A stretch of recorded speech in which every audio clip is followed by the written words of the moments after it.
All right, going live 3 minutes late because there's a young lady singing Radiohead on the front page of Twitch. And I'm a huge fan of the song Creep, and she was killing it. So here we are. I'm continuing to get everything going, set up, loading Unity right now because I'm a couple minutes late. It's all good. Put this up here. So it's going to be no music in the background for the moment because honestly, as soon as we get in, I'm going to just go straight into game and there'll be sound there. As always, thank you for watching this VOD. Keith, thank you for uploading this VOD because I will absolutely forget to do it. This VOD is a raw cut of a live stream. Several of us on the team live stream 1, 2, maybe more depending on what's going on times a week, and then we throw them up here on YouTube so that you can track the development process. And we've got a nice history to use later. If you go back to our landing page, if you didn't watch it, we've got a 2-year retrospective that that shows you some clips, videos, other stuff of the last 2 years. And when I look back on year 1, man, I wish I had all of the VODs. It is such a shame that I let those get gobbled up by Twitch.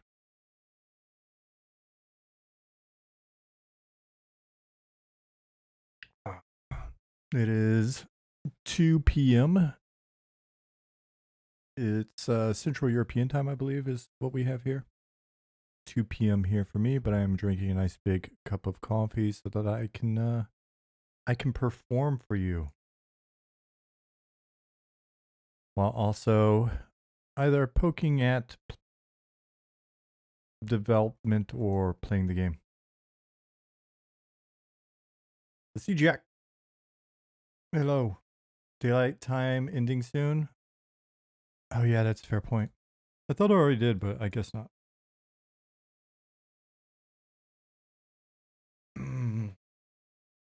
This chair is not really that great for my posture. Yeah, I think it ends for us as well.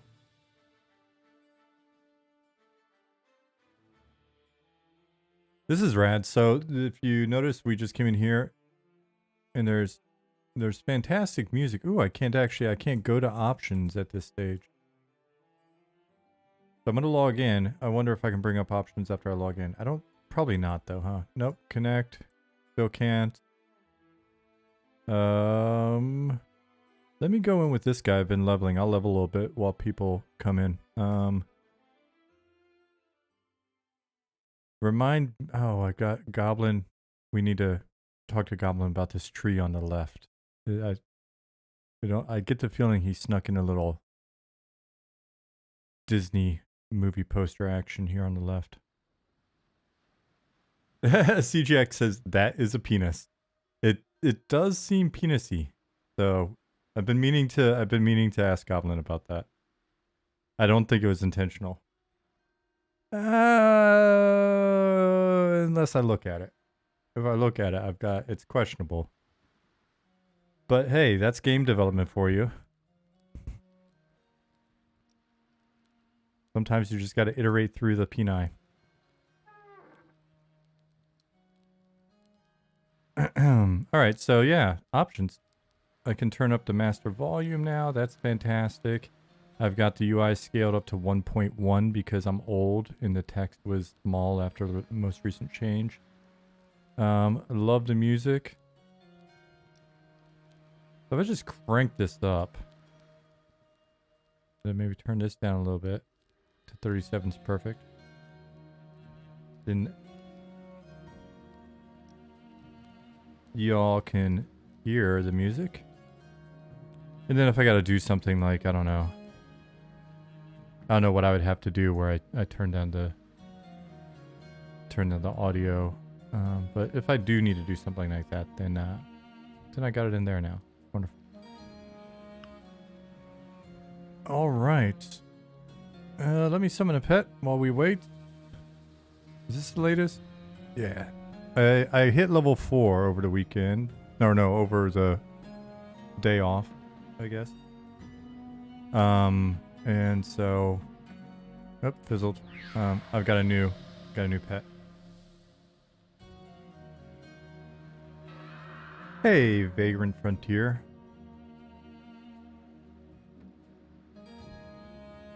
Hallo, Ishvitai. Wie geht?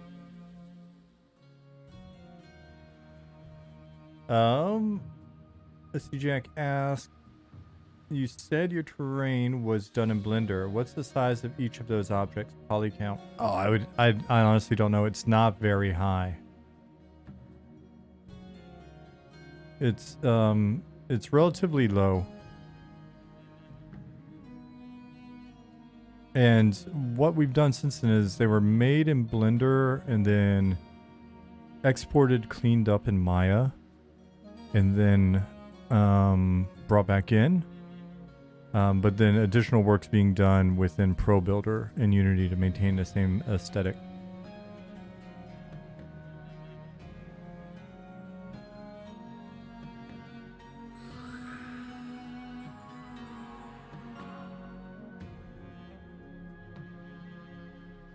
The minion does know what month it is.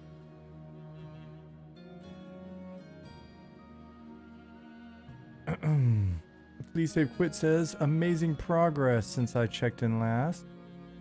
Looking damn good. Oh, you have not seen anything yet. You know what we're going to do? We may even be sneaky. Honestly, I think it may, at the moment, be safer in Shaded Dunes. Though...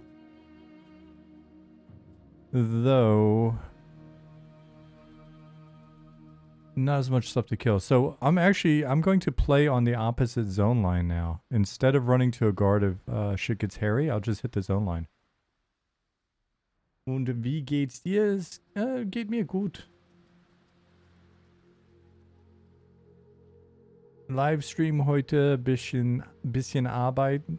Heute Abend und dann Freitag bisschen mehr Arbeit. Aber Sonntag haben wir Oktoberfest. Ich gehe zu Freimarkt. Ooh, this thing's no joke. Let me go ahead and draw strength on it. He's gonna hit me a bit. He diseased me, that son of a bitch. Oh, yeah, I forgot about that.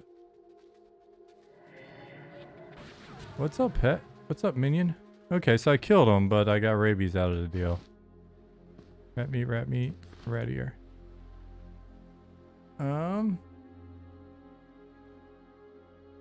Ace says, been playing around with hype map based terrain, but that needs annoyingly high poly counts to get nice edges on things like cliffs. Yeah, I mean, to me, it's super obvious when you're using higher poly count and things are sculpted, and this isn't a fair thing to say because I know you can eventually hit something that looks a bit different, but for me, a lot of the higher poly, like hype map based stuff, just it all kind of has that samey look.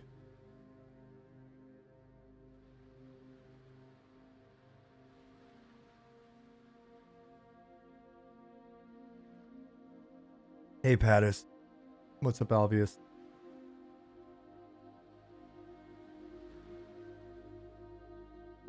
Can we get a nostalgia option in settings that makes zoning take like 5 minutes as well for bathroom breaks and such? That is a very silly but potentially interesting idea. If you could set how long it takes you to zone, so you hit a zone line and it basically puts you on pause for whatever you put in there, 3 minutes, 5 minutes. We'll have to regulate it. We'll give you the option of like normal 3 minutes, 5 minutes, and we'll label them like what are some of the old processors from back in the day? I don't know what my gateway had in it, but we could call the options like Pentium 1, Pentium 2.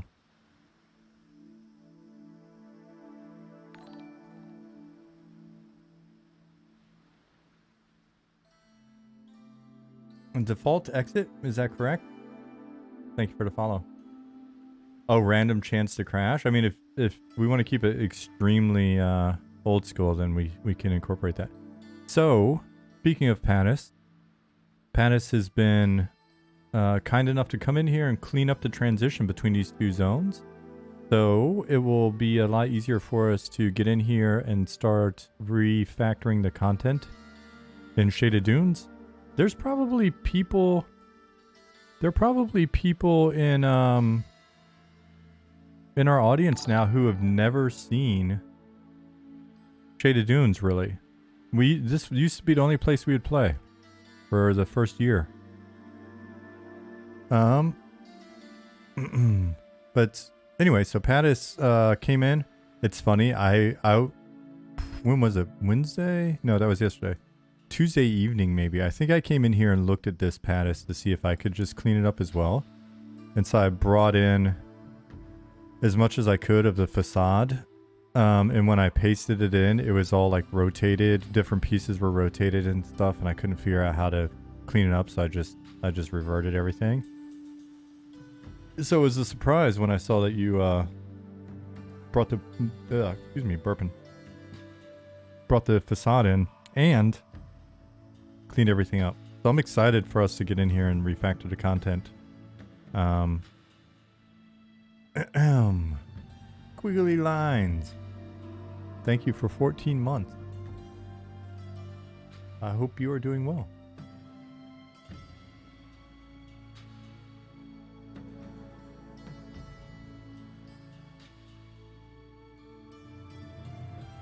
Yeah, capes are in, Alvius.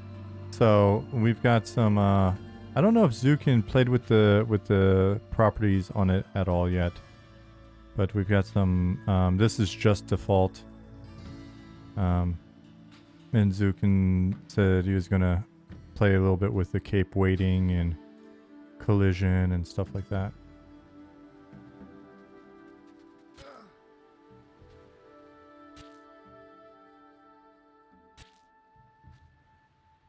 Yeah, Pat, it was just, as soon as I saw it, I made a couple attempts to rectify, and then I was like, screw this. Son of a gun.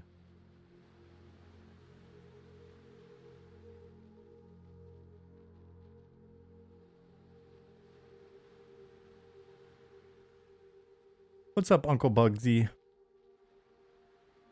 Yeah, it's definitely heavily inspired. You'll see the UI take shape as we go. All of this is just sort of the placeholder. Placeholder programmer art.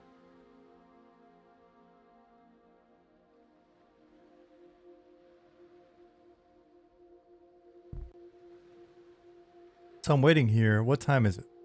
Where is the sun? Right overhead? Oh, we got a long time. So I'm probably just going to change time of day so that you can see this, and then I'm going to zone back in. I'll run a little bit. I think I'll be safe. I'll summon a pet just in case.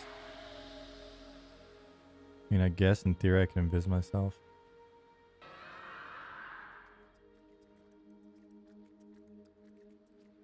And we might as well stab some stuff while we're waiting. So I'm waiting for it to become night so you can see the wonderful lighting job that Pattis did on getting this thing, this facade in and looking good. And we'll get some distance as well. What do we got over here? Got us a Shira?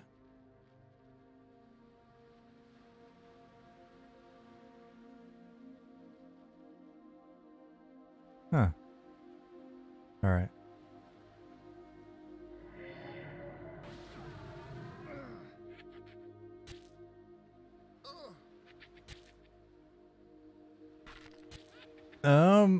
CJack said, nighttime's so tricky. Want it to feel dark, but also let players see what they need. Always takes so much messing around. We're honestly less worried about whether or not players can see. That's part of the fun. Our crowd seems to be very invested in things like being tortured and annoyed by our decisions.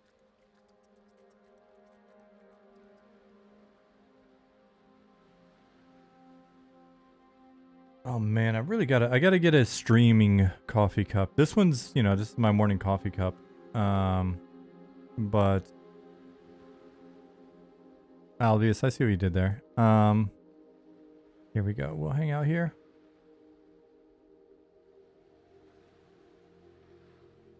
It is. It's just a cup. I'm a very small person.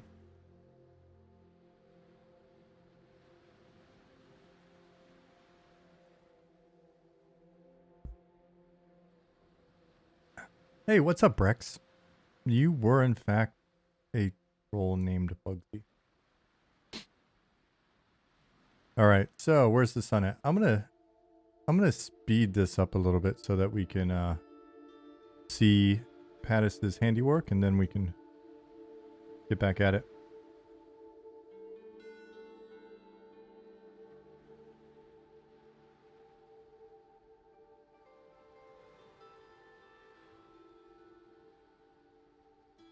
What's up, Dargoth?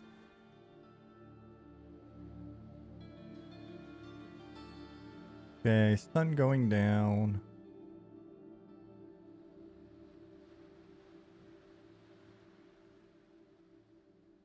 Yeah, but I need a different coffee cup. Something that keeps my coffee warm longer would be nice. Because right now I feel compelled to drink it as fast as possible just because I know it's going to get cold quickly. Hey Pattis, if I get in here and screw around with the geo, like some of these dune tops to make them traversable, etc., what do I need to do? I basically just need to come in, because I haven't really messed with stuff in a while, and the current workflow is what I just come in, I can mess around with some stuff in Pro Builder, save it, and then rebake the nav mesh. Is there anything like, I don't even remember how we're baking nav meshes now, and then basically just check those two things in.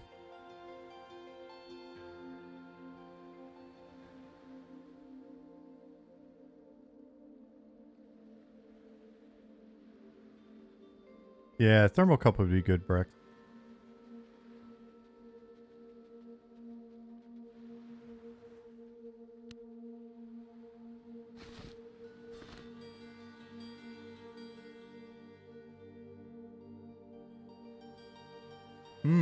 Torches and lanterns should have duration now, which is a change that happened over the last day or so.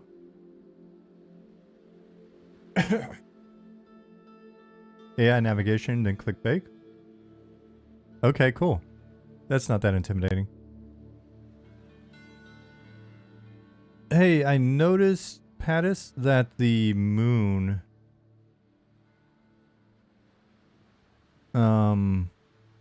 there's like some Z fighting or something going on now where I can see the edge even more.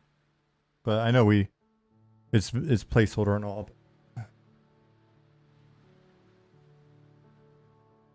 What's up, Nicodemus?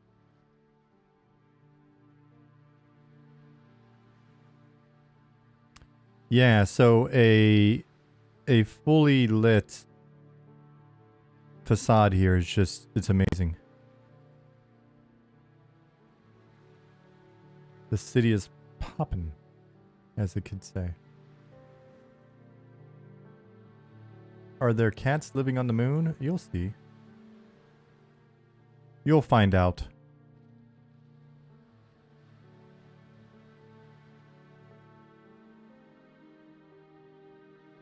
Yeah, so orienteering wise, Dargith, we've got the city, and we've got the Fallen Watch, which you should be able to see almost always. As we're working on zones, you'll notice that I'm a big fan of just having landmarks to allow you to orient yourself.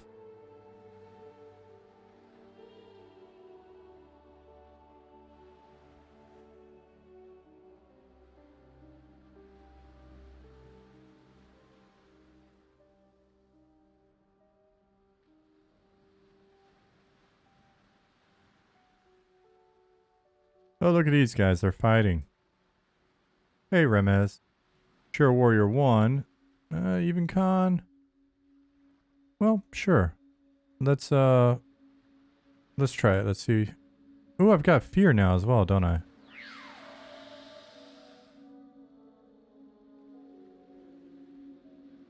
Pet attack.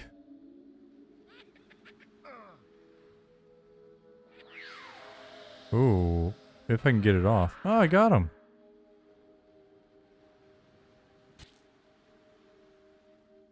It's my first fear kiting in M&M. I'm pretty sure it's my first legit fear kite in M&M.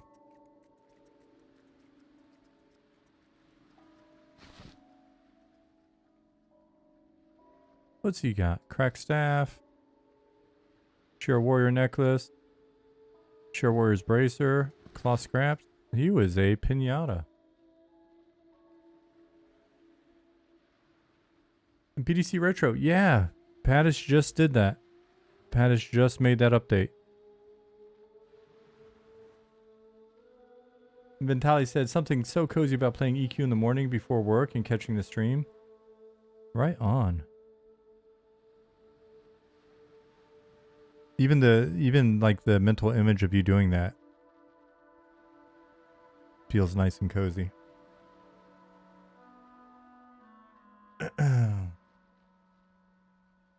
Dargeth says, I feel like I've been shilling Embers Adrift lately, and I promise I have no affiliation.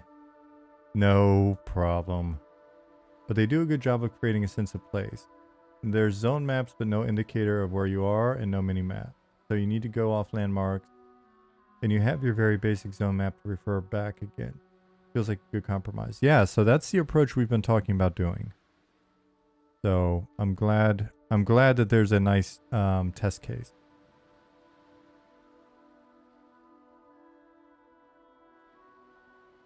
I want to get in and play a little bit, maybe this weekend. I'm gonna see if I can get them to take my money this time. I got like a 500 error or something last time I tried. And also I'll try a different web browser this time as well.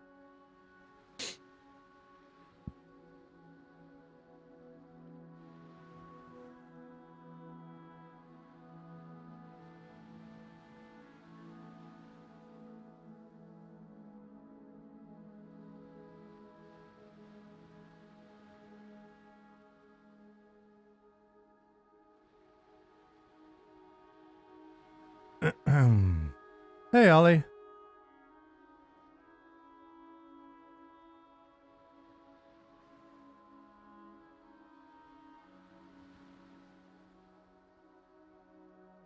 Hey, Justin. I saw you come in earlier, and I meant to say hi, but I think I was rambling about something. Oh, okay. Avia says, "Oh dang man, the sky looks great." For a what? Couple of iterations? I don't want to say for a first pass because Ollie did the sky and then in the moons, and then after that came the clouds. So it was at least 2 iterations.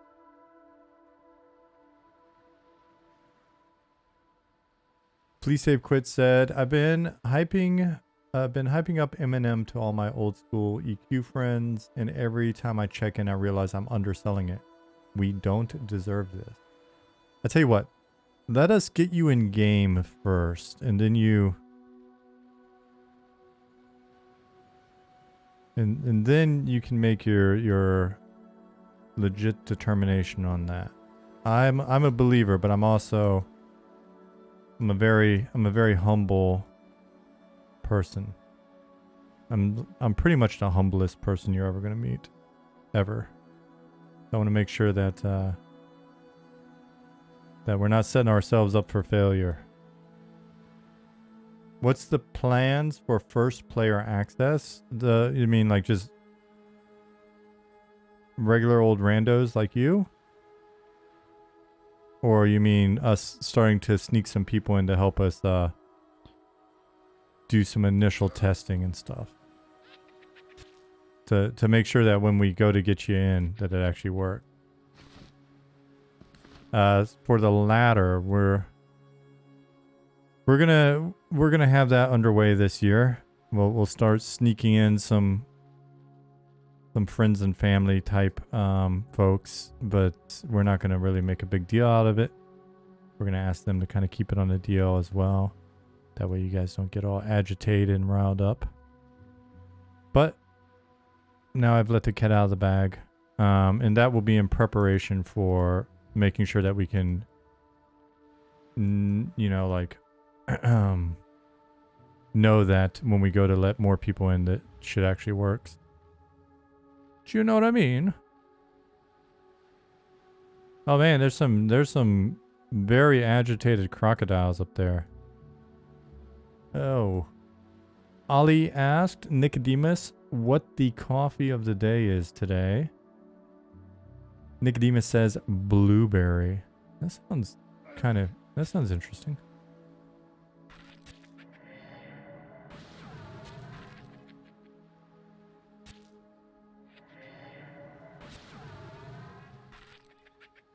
I'm pretty excited. So the thing that we're going to be working on this weekend, basically, not Sunday. I'm not gonna lie to you. Sunday's probably not gonna be a very productive day for me because it's the last day of the Freimarkt. I guess that's like free market or whatever. But what it is like a really big fair with tons of rides and all that stuff. A lot of shooting. A lot of BB gun shooting and stuff. That's what I do. I go there and drink beer and shoot BB guns for hours. Anyway, I don't think these guys are social. So let me pull one and see.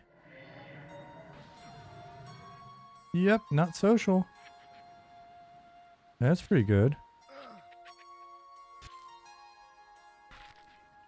Oh, he's not super tough either. But that's fine. Cool. Ollie, I fear kited earlier and it was wonderful. So anyway, it's the last day of the fair on Sunday. So that's going to be like a big Oktoberfest day for us. Jasmine even bought like a German Oktoberfest looking blouse and stuff. We're going to meet some people there from her work in one of the big beer tents. And I'm probably going to be suffering on Monday, but it'll be fun. But tonight, tomorrow, and Saturday, I'm going to get with Luna and Nick, and we're going to start refactoring the content in this wonderful old zone of ours, Shaded Dunes, which we have not been in like this. Let's say the bulk of this year, we've mainly been in the New Night Harbor and Newbeyard and Wormsbane Tomb. So we're going to refactor the zone level.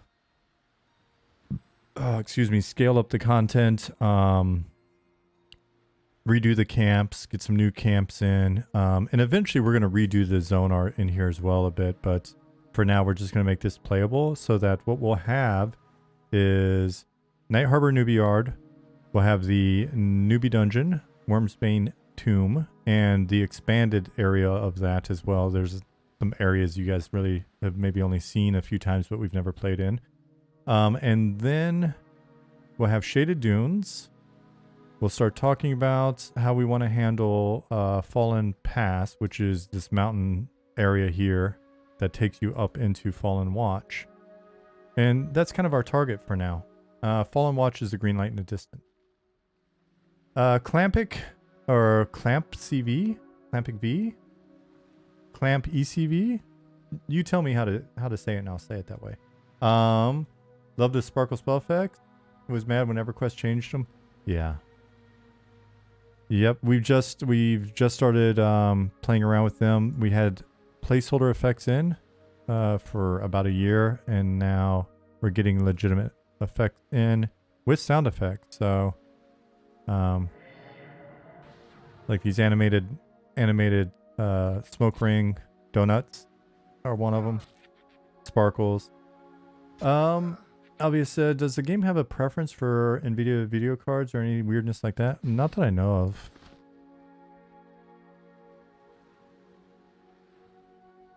Yeah, so if you watch Zukin's streams as well, here, we've got some other folks that stream. The links are in chat now. If you watch Zukin's streams, you'll see him working on particle effects. He was doing some texturing last night, I believe. Character modeling.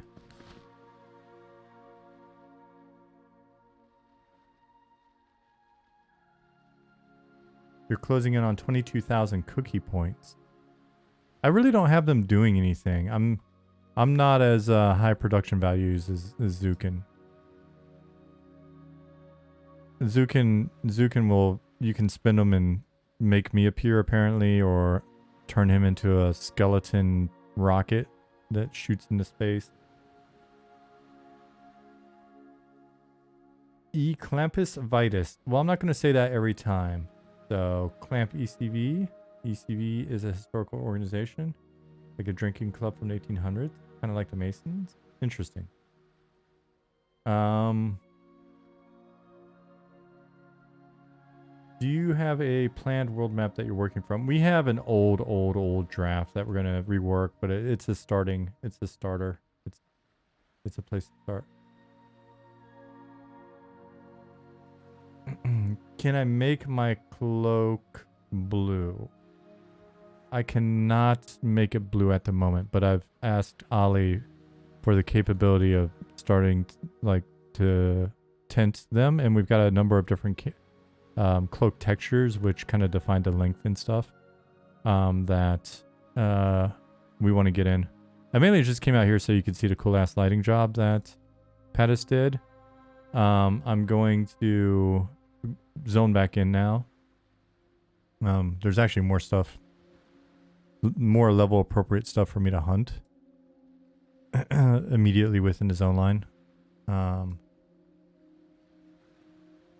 So I'm going to do that. And what I may do is I may switch characters so that, or pop out and show you some of the armor work that went on the last day and a half. But man, I love seeing the city lit up.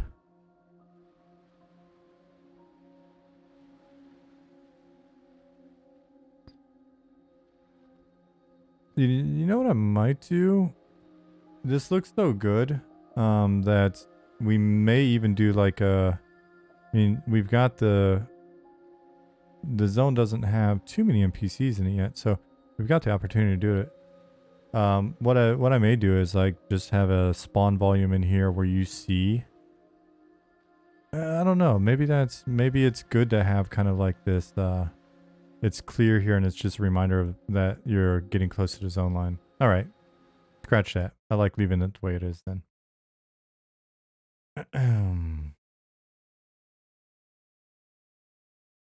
Nicodemus said, I asked Zukin if we could get the googly eye effect on mobs that have been mezzed. Good idea or too much? I'm going to guess probably too much. Who's this? Enchanter Nick has died. Yeah, so the reason why the time of day does not match up is because I set the time of day in the other zone, so don't get freaked out. Pets do not currently zone with you. We'll fix that later. So that's where my pet went.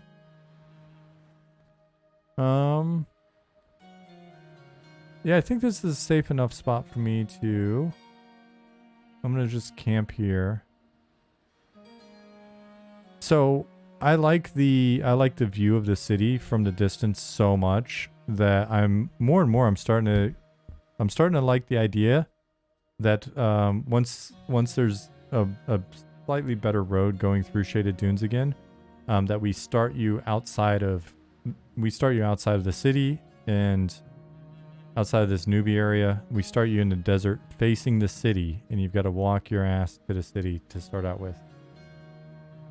And you better not go too far away from the road.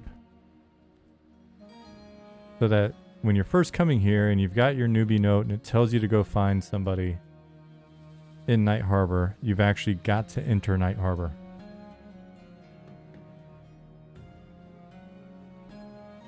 This newbie road looks super safe. Yeah, I was about to say. It is when there's a guard patrolling it. We'll start you by a little guard tower, guard shack, and then just face you east. All right, so let me camp out. Oh, I forgot there's that bug. Let me just quit out because I still got the rabies.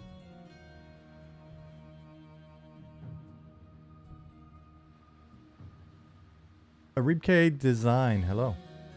All right, so I'm just gonna quit instead of camping since that bug's there.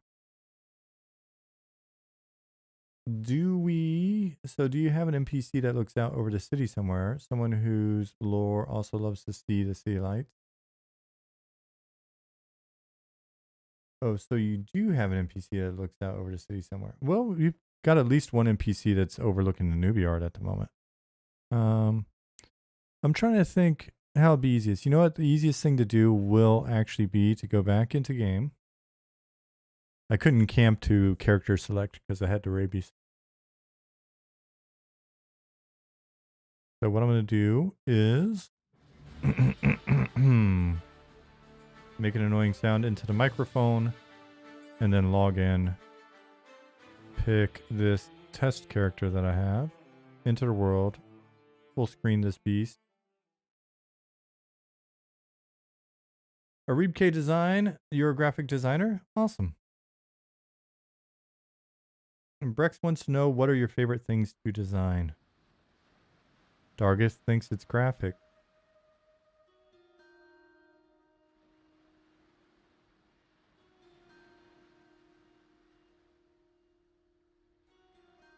They can design everything.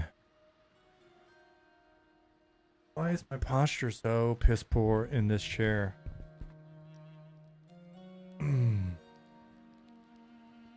All right.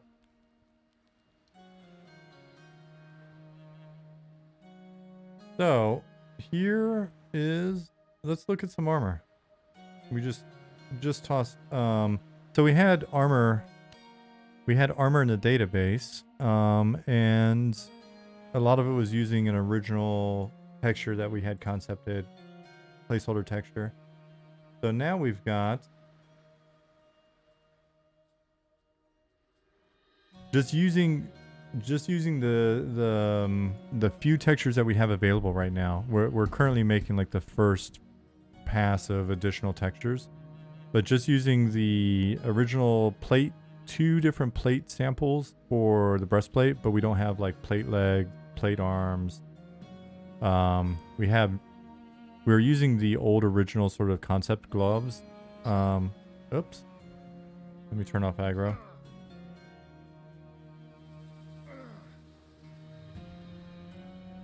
We're using the original concept gloves, and I think it's basically we're using all this stuff that you see on these guards. Here, I'll show you real quick. But it doesn't really work with our system, and so this was the stuff that we had originally painted up, and then from there it was repainted by the illustrator who also did like this road texture and other textures for us, Marie. And so what the guys did was basically break these pieces out into their unique layers and pieces, but we don't have the gloves, and the rest of this at the moment. Instead, we've got a new pair of leather pants that Goblin made, a cloth shirt, leather shirt, and some layers like buttons and stuff. So using that, I basically just went in and started trying to give everything a little bit of flavor. There are a couple items that I may not show you just because it'll be more fun for you to discover them. Nick has gone into Wormsbane Tomb, the newbie dungeon that's over here. The dragon mall that you walk into when you go through this little hidden valley over here. You guys have seen it. And anyway, so I'm not going to show you those graphics because it'd be more fun just to maybe see them pop up organically. And there'll be some stuff like that from time to time where we just don't show you shit similar to the lore because it's more fun for you to just find it. So anyways, if you look, that breastplate that he was wearing, I guess I should just stick there. I don't know why I ran off from him. Alright. So, if you look, we took this breastplate and then Goblin made it a separate texture. And then made new chainmail. And so it was before, it was basically, if I tried to make something, you'll see it on some of the other armors. If I put chainmail under the breastplate, it would basically go all the way down to the glove. And we fixed our tool that we have to let, you know, anybody on the team, designers, people like me, let us basically layer and then only show certain sections. So right now I'm actually wearing, what breastplate is this? I'm wearing a tarnished breastplate, but my wristbands are rusty still. And so in theory, let me look up rusty.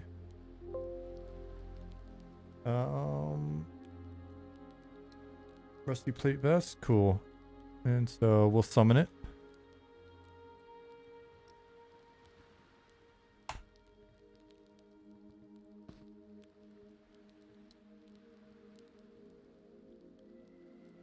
So you can see the layers here, and I didn't put chainmail underneath it.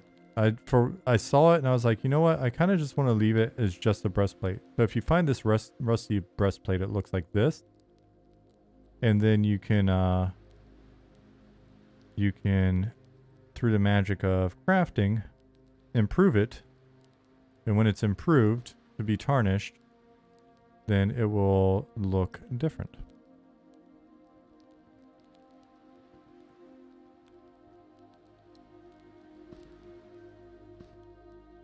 Here is rusty chainmail. Let me get rid of some of this stuff that I don't need. Destroy. Destroy. Destroy. Destroy. Let's see. So rusty chain. Rusty BP. Oh. And tarnished?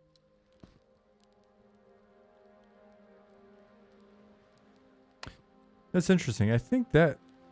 I don't know if that's a bug or if it's just because of the lighting.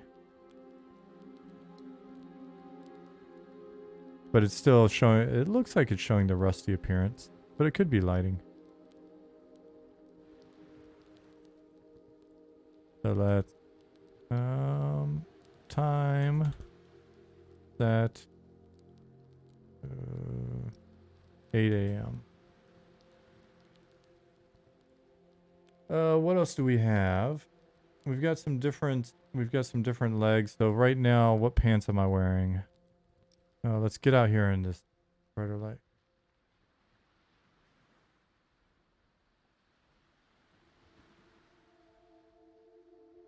Yeah, so that is what was going on. It was just the lighting making it look rustier than it actually is. Oh, I can also... Let's get some sleeves in here. So, SI...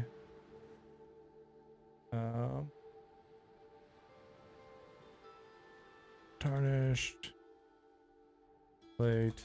sleeves, maybe? Oh, I have to look it up. Tarnished... Arms. Yeah, I should have done that.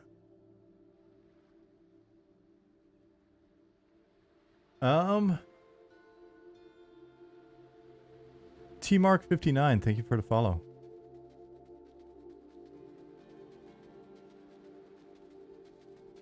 So you can see the difference between the tarnished sleeves and the rusty bracers.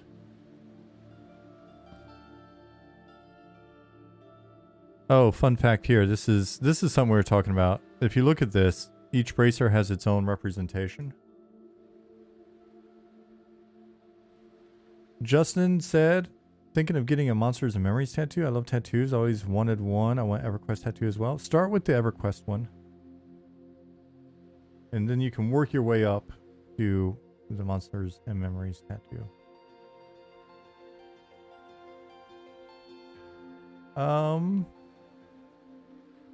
Let's see.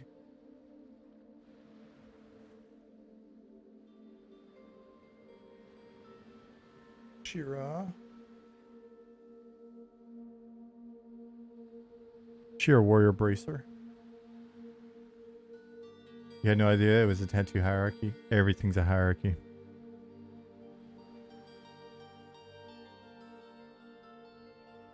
Get a tattoo of a boat attacking Nick. Like one of those old sailor tattoos. Where it's like instead of a pirate ship or a battleship on your chest, it's just the epic battle of Nick versus the boat. That'd be pretty good. That's a pretty good tattoo.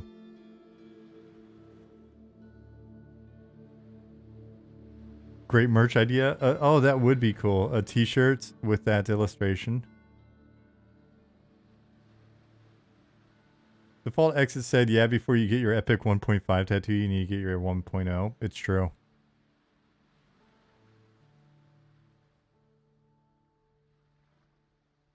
Oh, interesting. That tattoo, or that does not look the way it should. We may hop in and fix that, but that really doesn't look the way I would expect it to. That bracer on his left arm.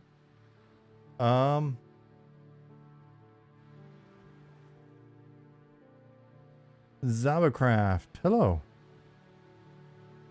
Great to see one of my favorite work radio streams online this way too sunny Thursday. Oh, I'm glad it's sunny for you. Germany's actually been really warm.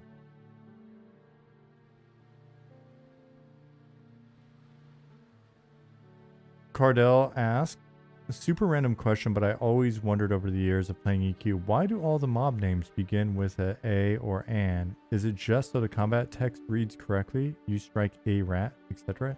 Yeah. Yep, that is my understanding of it. And that is how it always worked. Pretty convenient. Smart move. Alright, so I need to figure out why this warrior bracer...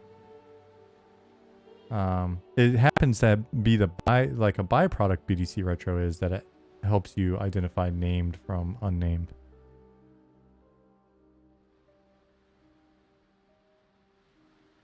Nicodemus says there should be a lore book in game that chronicles the epic battle of one lone individual taking on a whole ship by himself. Bards should recant the tale in every bar across the land.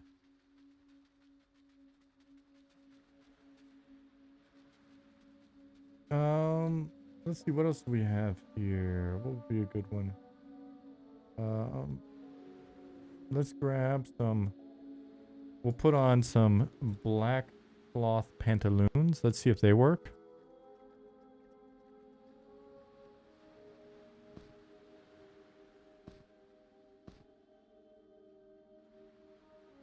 Oh, there they are. They are working. And... bracers.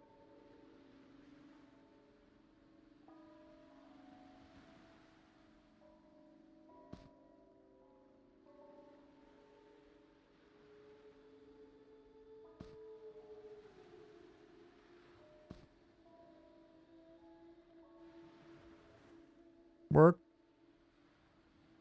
For some of these, it's gonna be nice when we get more layers to be able to put in additional detail and stuff on things like bracers.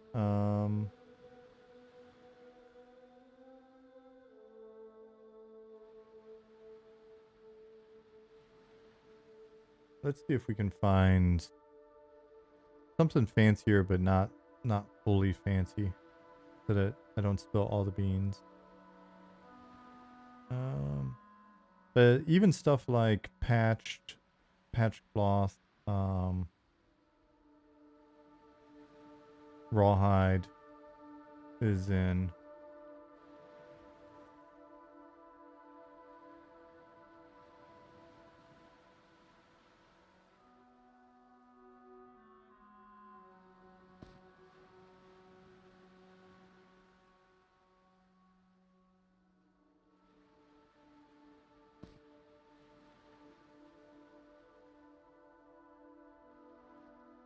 So, and this, when it was first done up, it was, I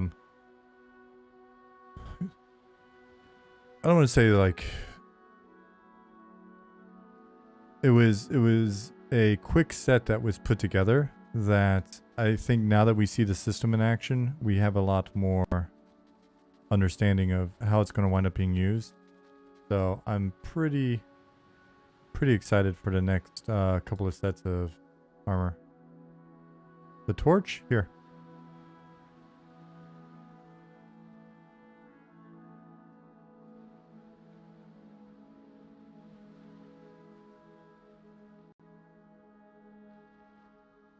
What's up, Goblin? Speaking of which. I'm really curious. Let me hop out of here and see why that bracer is looking the way it is in game. Because I was actually really excited to get one on my main character. So let me hop into our dressing room. Hit play.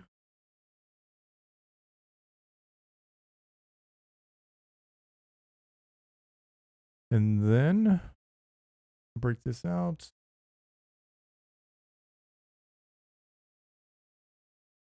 Goblin said, I can't wait to get into the next section of textures. Finally finished my Goblin chest set concept. So I'm on more textures next. Nice. I'm excited for them. Let's go to me. Yeah, I can't wait to start working with more stuff in here. Cause it's already been fun. So this is our doll. Face the lighting.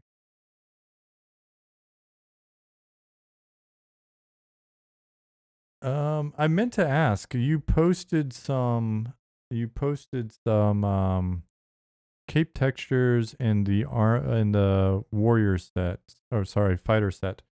So I want to follow up and see when they're going to be available to use in here. Assuming they're not in here. Let's see. I'm assuming they're not though. Yeah, I don't think they are yet. All right. Let me find the definition of that bracer that we just had. So that was a Shira warrior bracer. Here, all the way over here.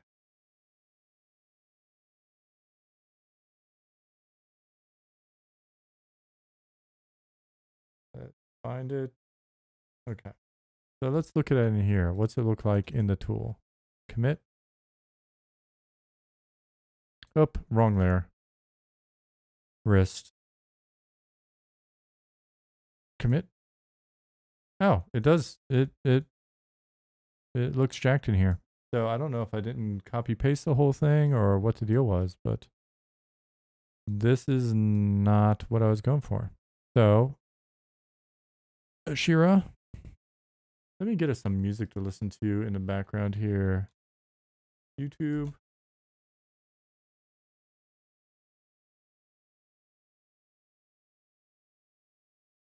And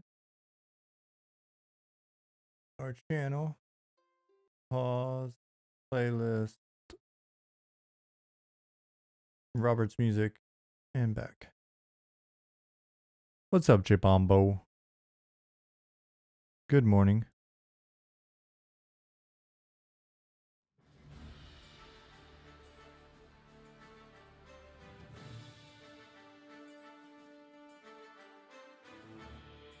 Turn that up a little bit. How many people remember the old TV commercial for Freedom Rock? Remember that commercial? Where the guy said, "Hey man, is that Freedom Rock?" And the other guy said, "I think, yeah." And he's like, "Well, turn it up."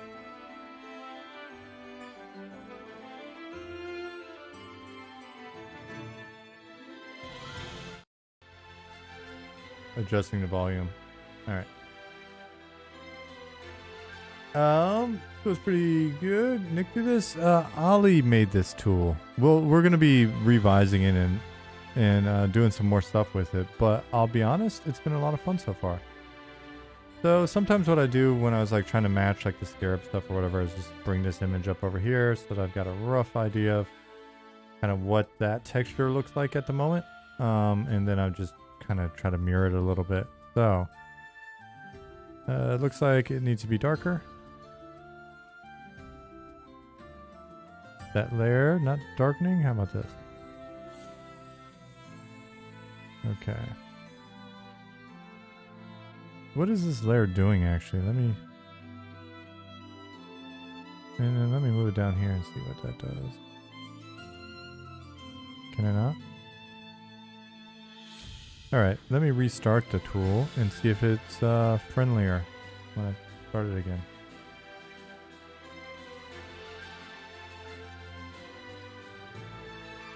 J Bombo, do they really talk like that in Iowa? I've never been to Iowa. I just know of people from Iowa from back when Matt Hughes was like UFC champ and all of those Pat Miletich folks were kicking ass. I've met Pat Miletich a couple times when I was shooting fights in Austin, taking photos of MMA in Austin. Miletich would be there for. Damn it! I did again. It's probably gonna do the same bug again. So let me do this one more time. He was there with Legacy FC, I think, as a commentator. Miletich Fighting Systems. Do do do. Do do do do do. Do do do do. Iowegians are weird. Only lived here for 3 years, but I'm impacted for life. Is it really like super? Is it farm country? Do you live in a city? Tell me all about yourself.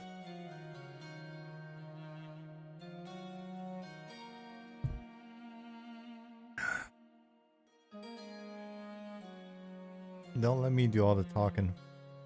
All right, so one more time. Let's go straight to wrist. Let's add in this string. Boom. Oh, interesting. So that's a bug right there. That's interesting. Because look, if I paste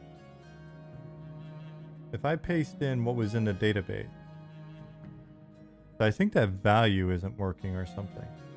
Right, so if I look, this is the value in the database.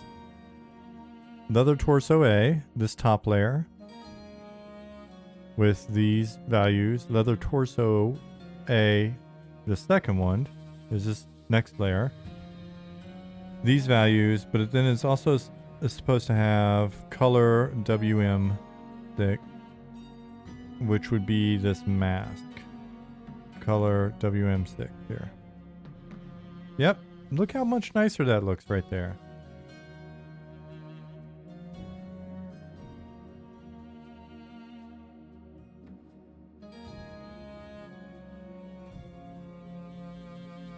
So this is what the bracer was actually supposed to look like. Oh, let me close that.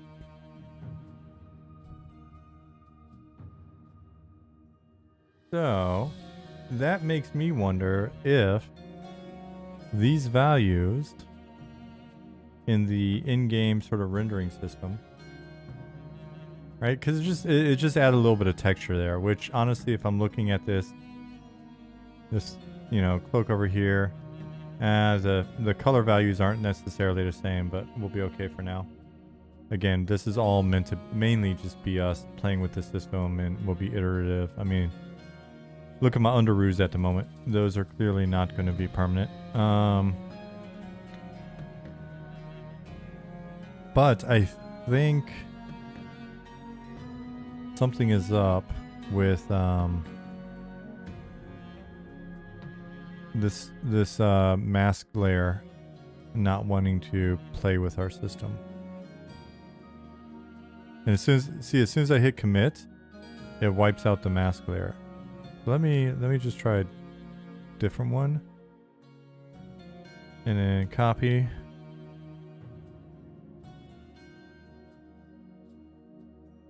Oops. This is fine. I'll delete this. I'll paste it back in. Yeah. And come on. And I'll just change it manually. Like 4. And I'll commit it. Nope. All right. So that's a bug. I think that's a bug. So I'll do this. And then I will copy this. I get this image right here.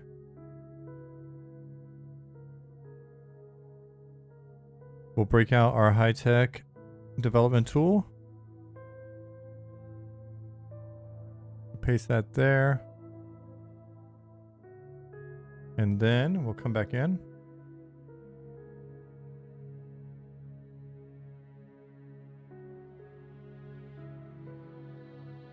That even update? It did. Cool.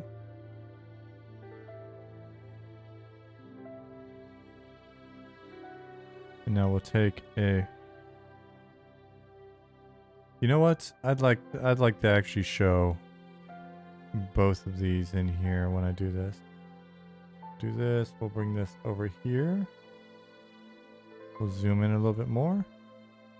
Slow that down. Zoom in a little bit more. All right. So let's add the mask again. Doesn't really matter which one. But I've got the feeling that there are a couple items that I've made that just don't show properly then. Alright, so we'll do this. Copy this image. Boom. Put it in Paint. And instead of making it too big, we'll just crop this down. We'll save it as...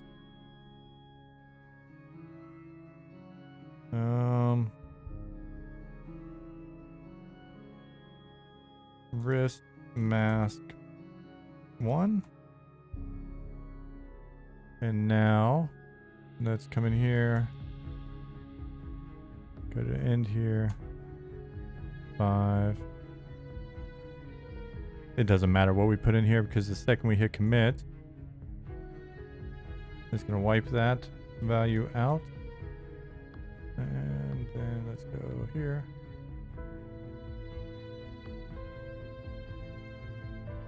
Paste, crop, and file, save as 2.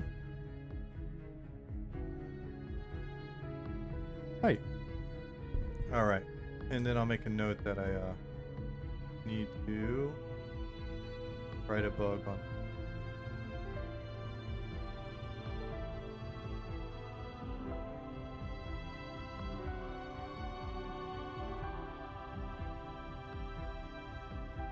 Awesome.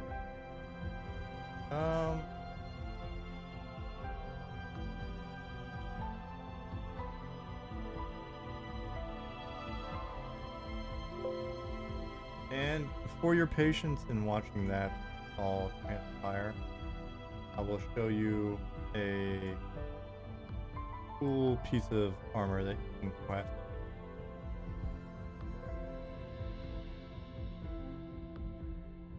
Chest, paste.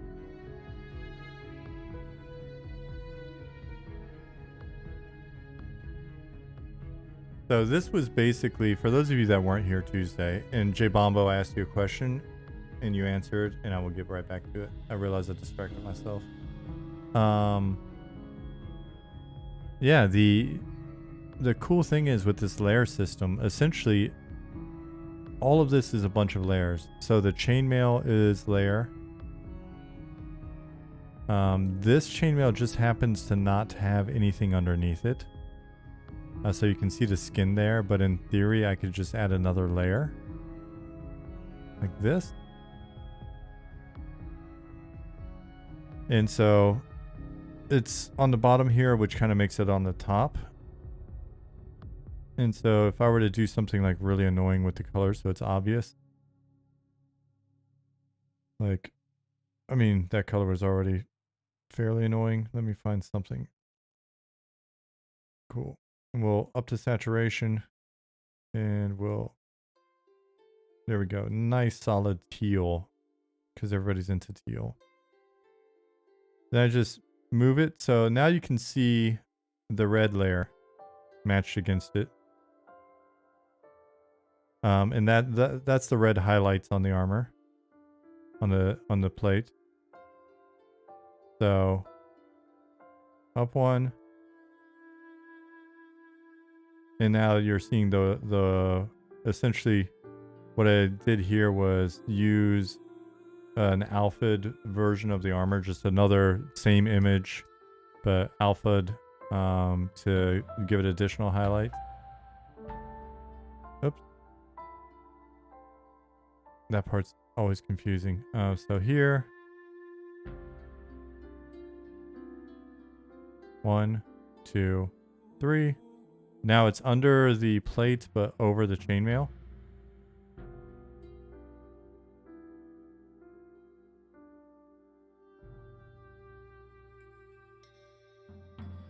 And then we'll go one more up. Oops.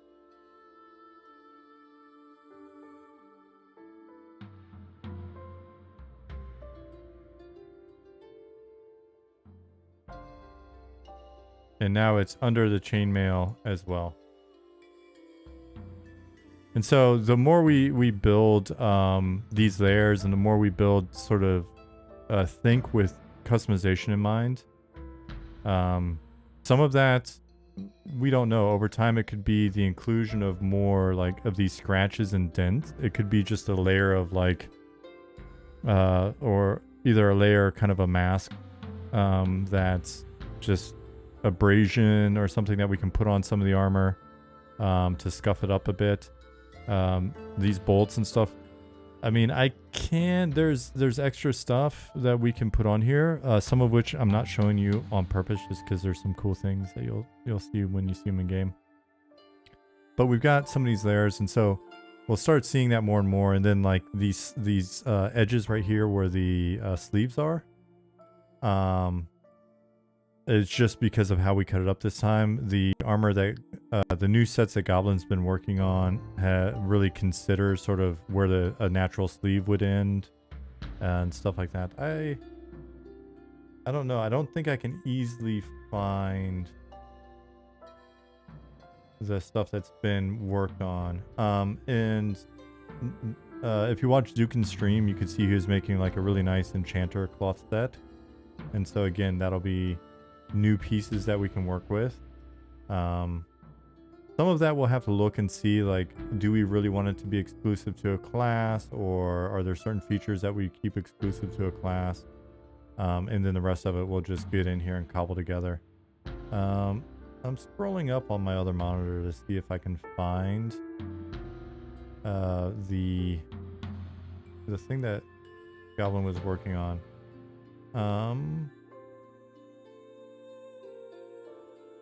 I want to show the cape stuff. I don't think that'll be out of bounds.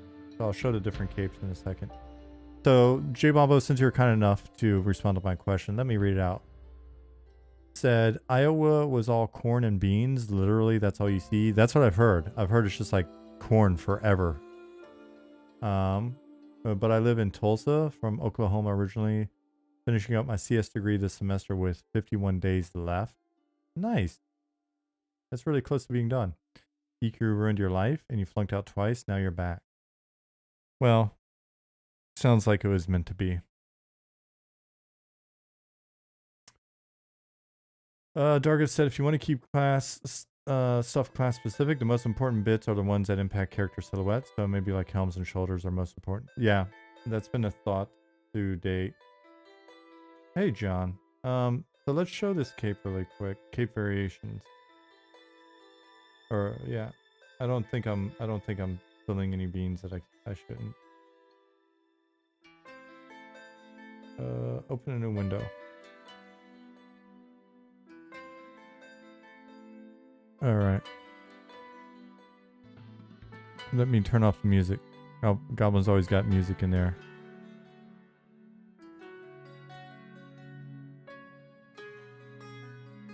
So I'm really excited about getting these options into the editor, into this tool, being able to adjust the colors and bake out some of these different capes. Because essentially it's just, I mean, new textures that the alpha makes it look like a different shape. Guild emblems on cloaks. So we've talked about that. I think I've mentioned, I think it was my idea. I don't know. I think I've mentioned that because we don't want to just inflate power for the high end, rather than make certain things common. So rather than just add another 50 points to every stat on your armor, give some things that feel unique for higher end options, like aesthetic options. So something like guild emblems on cloaks or armor or whatever. I'd like to see if we can break down kind of a system there and either reserve certain emblems for guilds that have achieved different things, or reserve emblems for guilds in general, for guilds that have achieved certain things. Like, the idea of like putting in a system like that, and then little Timmy, who solicited a handful of randos to join his guild long enough to get a guild name, and then they all quit, so that he could be, you know, the Google Snockers or whatever F he's thought was a cute name for a guild. Then getting like an emblem kind of makes it for I don't know, it just cheapens it, I think.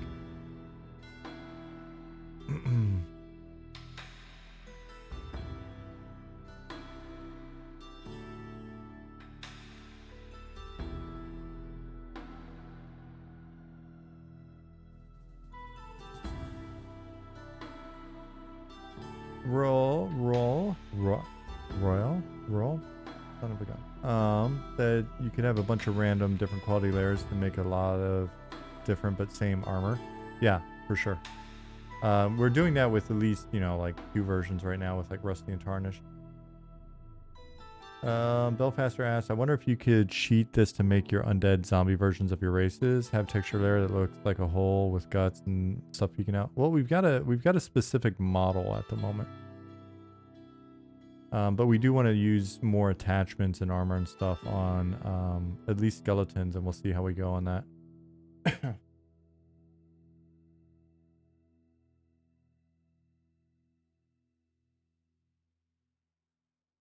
Please save quit.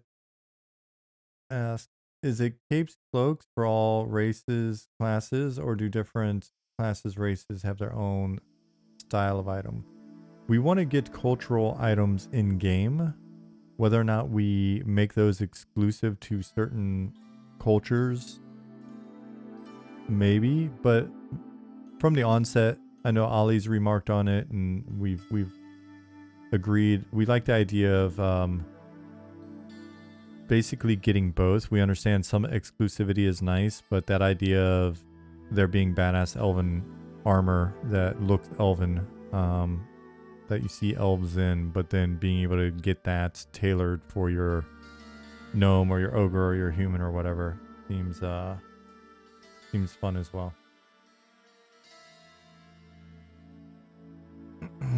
Hey, Aaron.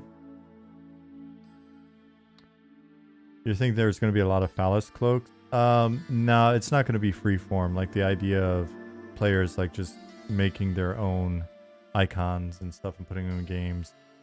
The TTP on that is a little too high. All right, so it looks like we found a bug in here. Awesome. We'll hop back out and we'll hop into game, especially with some of you folks just rolling out of bed. We'll get in and we'll play for a bit. We'll just get in and play. Kanye Hesd. Thank you for the follow.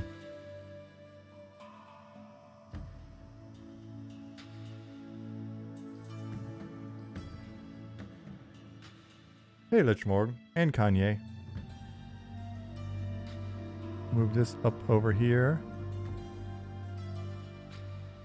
And we'll hop in. While we're hopping in, I'll kill the music on YouTube. Pause that there.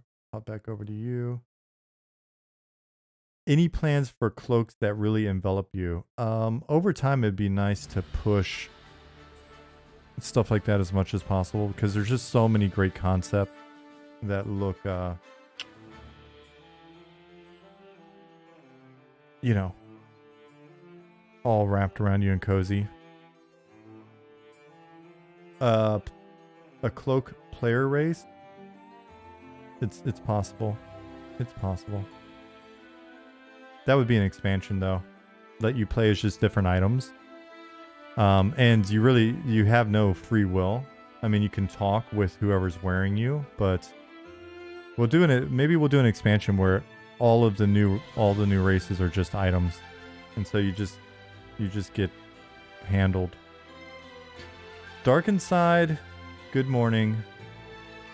I somehow missed your good morning because it was all caps.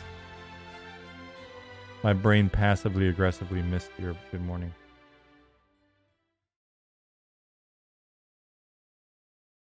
Keeb said, congrats on the good news. Smoke one and think of me. Yeah, it sounds like the German government has decided that recreational marijuana should be legal. Given it's interesting, prostitution was legal, but marijuana was not. And yet in cities like Hamburg, that's all you smell. So I think they're finally realizing they can just tax it. Should some items not size to fit the character? Say a longsword for a human becomes a two-handed weapon for Deep Gnome. I don't know that we've ever talked about that combination of concept. We've talked about item scaling before.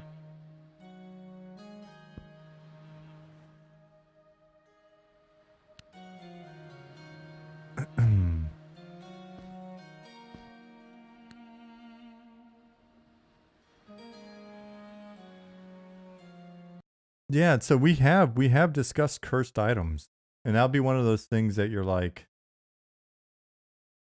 why are you just doing things that annoy us? And because it really does sound fun.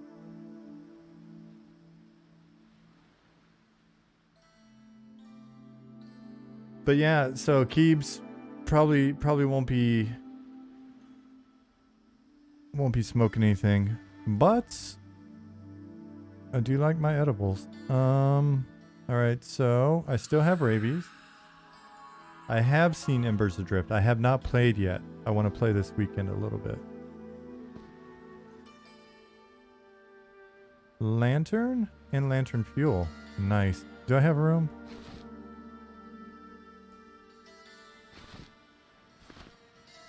Let's see where it lands. I need to go sell. Oh, server error. Whatever you just did caused the server error, whoever that is. I'm running.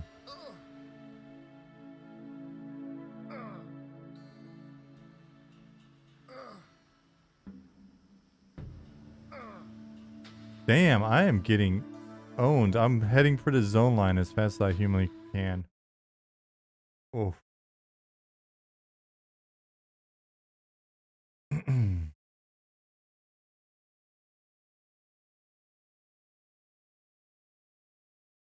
Play as a shadow race, so you're just floating equipment. That would definitely be a cheap one for us to get in game art wise. All right. Somebody's wearing some lanterns and holding some lanterns.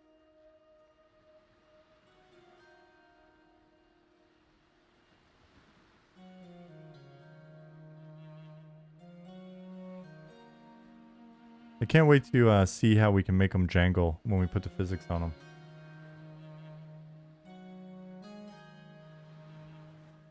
Those aren't lanterns. Those are players. He's got an entire group with him. An entire expansion group.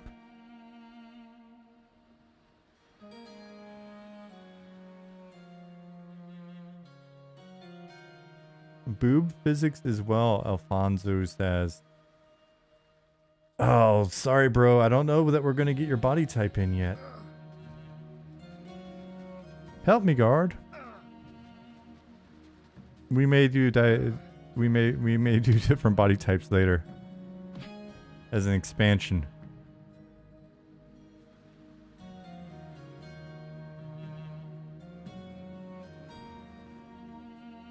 Endomorphs, ectomorphs, Doritomorphs. Body types, expansion, get it? John, I actually did not mean for that to happen. Nick has invited me to their party, and person with no name has invited me to their party as well. I gotta go sell first, but I'll accept. Nick's level 5, nice.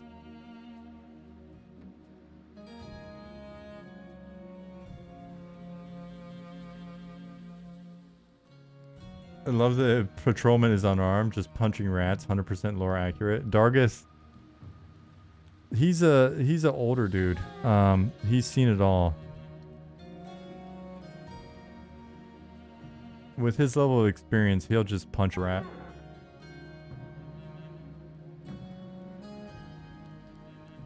Belfaster, yeah, I do remember those. I do remember those sort of floating armor NPCs. I think we used them in a few places.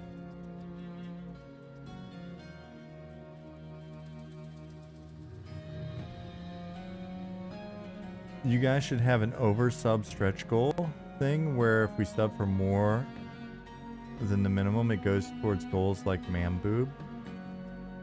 I think if we were to take on such a system, it's because that's kind of like an ongoing stretch goal thing. I think I saw Luna mention something about that as well. It's an interesting take on the tip, on providing tip on top of the sub.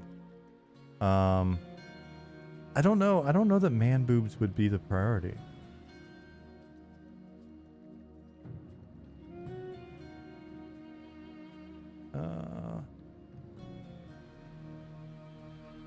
Any plans for hidden classes? We do have plans for hidden class race combos.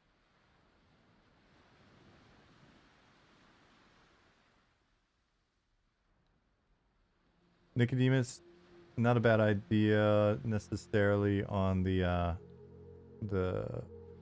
item suggestion you have above. I was just scrolling up. Dargith asked, I wonder, do NPCs actually have assigned classes, or are they just a hodgepodge of specifically designed abilities and stats? Can you just make a guard a generic level 40 fighter or whatever?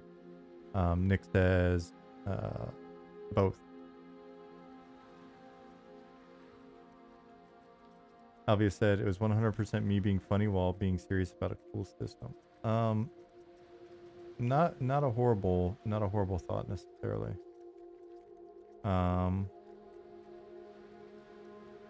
It would be one of those sort of side things where eventually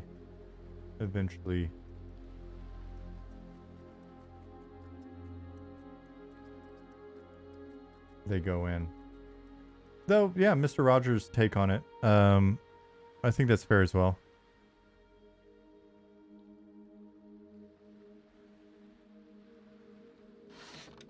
The concern about anytime you start bringing up an assumption that there's going to be some sort of a stretch goal or whatever done. Let me go see if this other guy, I want to start using him. Then it leads to sort of this built-in set of distractions. So I think I'd rather you guys just give us tips and we'll figure out what to do with them. That seems better. Snake Fang, he won't buy. These haven't been changed. He should buy that, but he shouldn't sell it. At least lore-wise. Phone chip, not for sale. Bat wings. I got 20 bat wings. Let's sell all of those. What? Let me change that in the database. Are bat wings not considered meat? Bat wings should be considered meat. I'm going to update the database right now. Bat wing. Because how else are you going to make wonderful bat wing recipes?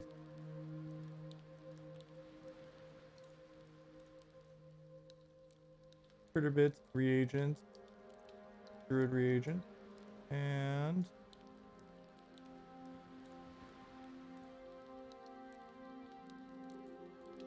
meat. Cooking. That'll work. Alright, let's repop. I forget, do we need a full reload zone here? First, let me see. Is Nick still in his zone? He is. Hopefully I'm not going to screw him up.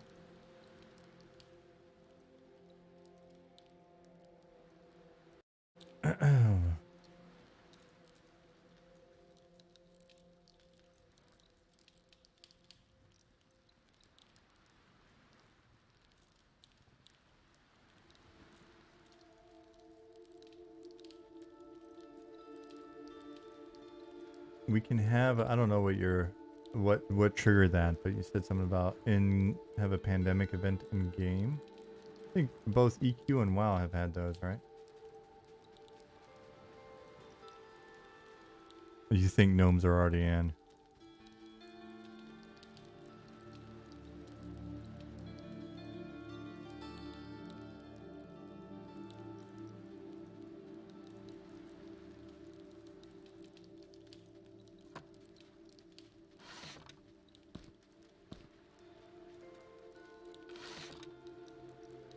$3 gold for that stack is not bad. That's decent money for me. For some reason it feels like food and water in my bag is being consumed at a slower rate than it would otherwise be consumed. And that may just be me being crazy. Oops.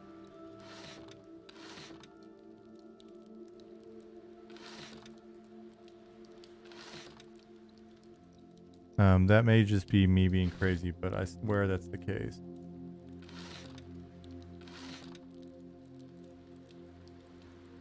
Sheer warrior bracelet. Put that on.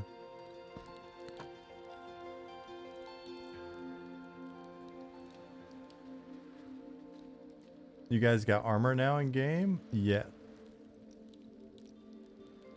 Visible armor. We've had like stats and icons for a while. John says 100% chance when Sean finds my account. He's going to limit character races to gnome only. That is a nice bit of functionality that we should focus on getting in.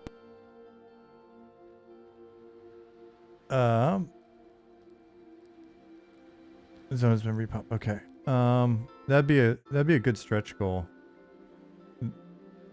We'll ask for donations so that we can have the cash to invest time in brewing with your account.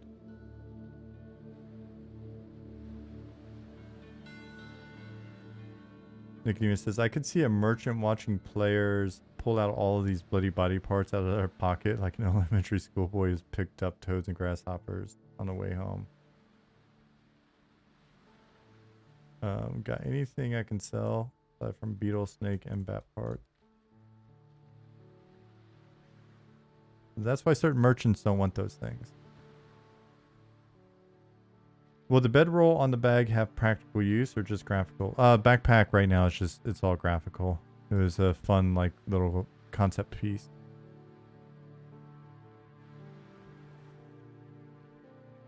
In the future though, you never know. Baked goods. She doesn't want my stuff. Okay, I'm on the wrong side.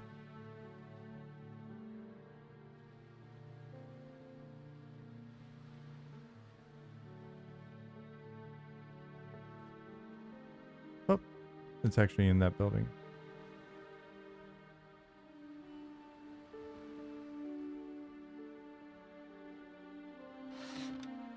Alright, so what we got to sell? This thing, that thing. What? What is that? Oh, is it a warrior's bracer? Oh. Take that one. I want to wear this. Oh, can I not wear it? Was I a dumbass?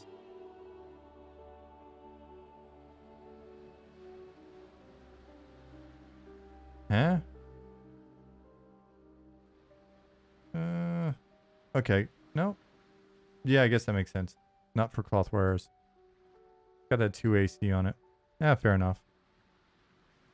Live and learn. So that. What is that? Warrior necklace. Does it have? Nope. It doesn't actually have any AC or anything on it. It's a quest item, so I'm just gonna destroy it. Crack staff.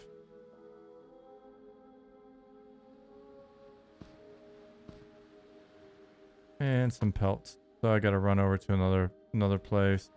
Let me buy my bracer back at a loss.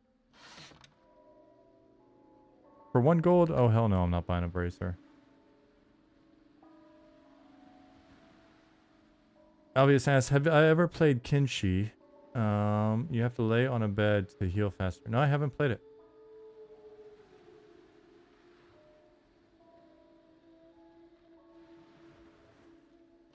Will you buy staves? I don't remember. You will buy staves. 1 silver. Cool. Do I have any other weapons to sell you? Nope. Just spurs and stuff. What is this? Oh, lantern fuel. What did I do with my lantern? Oh. Here. We'll put those together so I don't lose them. Tiny lantern. Alright, next stop. Over to the tannery.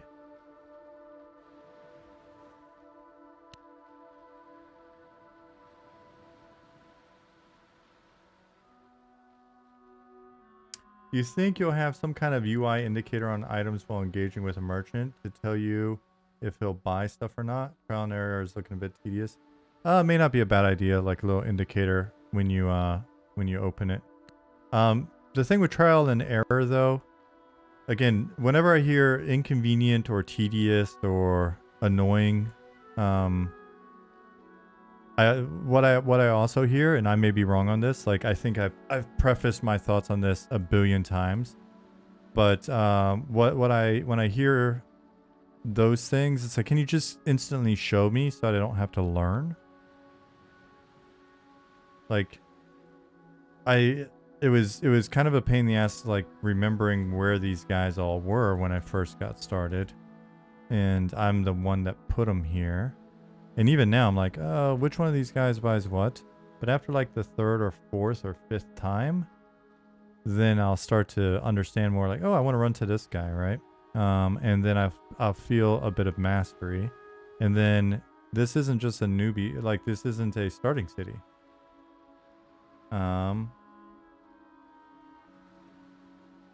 Except I don't think that's the case here. You still need to learn that the tanner will buy hides. UI just clarifies what constitutes a hide or not. But then we need to put that in there and basically just make it so that when I click on him, then I see everything that he'll buy, which is a nice quality of life thing. I just, like I said, that might be cool. But that may also just eliminate the need for me to over time figure out which one's which. Because then I should maybe it should also show me it should also show me that when I mouse over, like, what he'll pay for it and whether or not that's a markup or a markdown, or, you know what I mean? Like, where do we draw the line? I don't know. Maybe a good idea. I'm just trying to edge case it. Let's see. And some of this is stuff where the guys are just been added, so they may not be set up right yet. So it's bugs that I need to fix. So tanning supplies is somebody I just added. So that may be, let me see. Let me check him in the database. NPC buy. So no, I'm not shitting on your idea. I'm just thinking out loud about whether or not it'll be right for us. NPC panning supplies.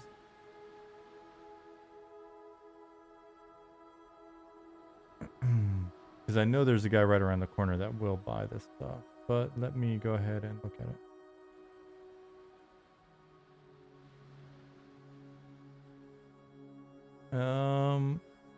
Sean, could the items be set up to show the flag they are using? Say, animal hide that's only bought by the tanner will say item type hide or something, so players know if it's that type, they know where to sell.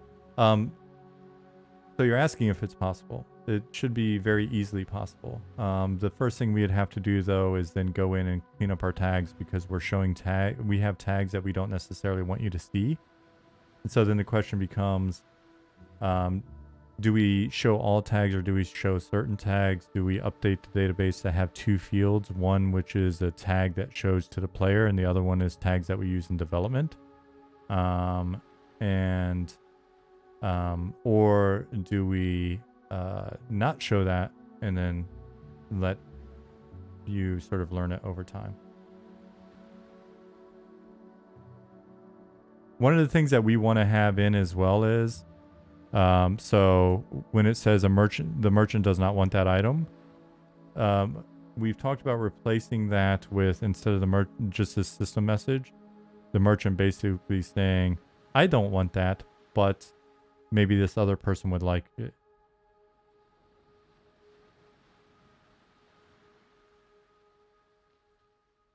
And then you can even ask them, where is that other person? And they'll give you a rough sort of direction similar to what the guards give you for points of interest. So the last part we can do now, but the first part is just an update to how that works. Yeah, it's even less specific. I don't want this, but tailors usually find things like this useful. Yeah, Belfaster, like that.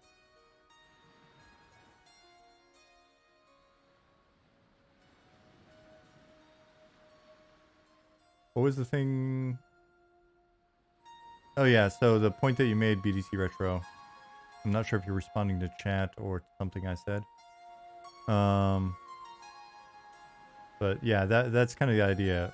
So sometimes people would just use the vendor closest to the city gates, if you even have to go to a city. This will let players use the whole city. Well, by let, it kind of means, require. Yeah, tailor, there's a tailor, it'll say like a message of, there's a tailor just to the north of here, or a ways to the north of here. I forget, we've got 3 of them in, but our guards do that now.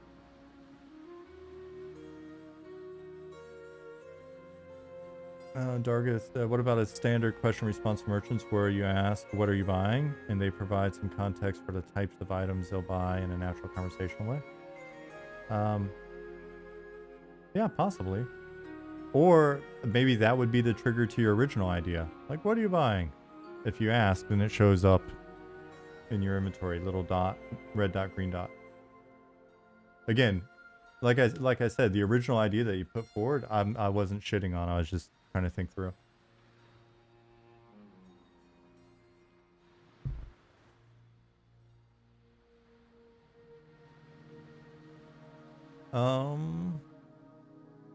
So let me see if my assumption was correct. What do we got? That's my bone chips. I need to remember that. Leather working. Cool. So he buys that. He'll buy these. Nice.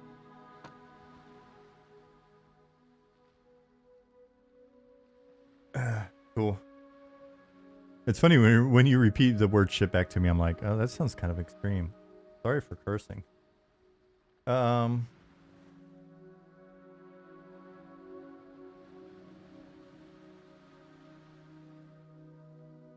Idea opens up an interesting line of thought. Every NPC can have base questions you can ask for.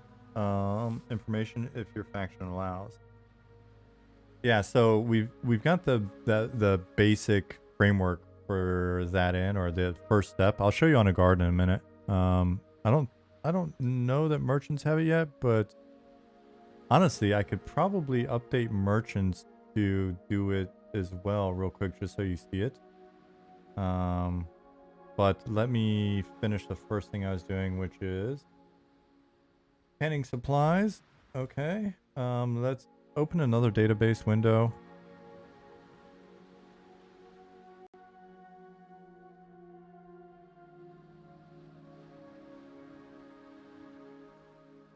Nicodemus asks, what sort of things? Oh, Nick, if you want to hop into Discord, you can. Or Huddle or whatever, if you want to use voice chat instead of typing. What sort of things are you wanting us to test for? Bug tracking when test goes live, looking for holes in geometry, combat tweaking, looking for text errors in quest. Nick said, I'm interested in getting some first impression on how it feels currently, any areas for improvement, just overall to see if we're on the right track. Yeah, so the very first tests that we will have when we first bring like the friends and family and stuff in will mainly just be to test our systems. Like, are we having any problems getting people into the game at all? Right. And then from there we can look at as we start to scale up people, are we having any issues while we're scaling, etc. And then over time, the thing that we'll be asking for is more feedback, as Nick stated, areas improvement and stuff like that. Because my concern is if we go straight into, we let people in and we're like, anything you feel is a bug, just go ahead and you know, use our bug tool and write it up. Then we'll get a bunch of shit that we already know is either in our bug database and it's obvious, or feedback. Like you'll be like, I wish the UI windows could be scaled. Yeah, it's on our list, right? So rather than spam us, it'll be sort of a structured approach.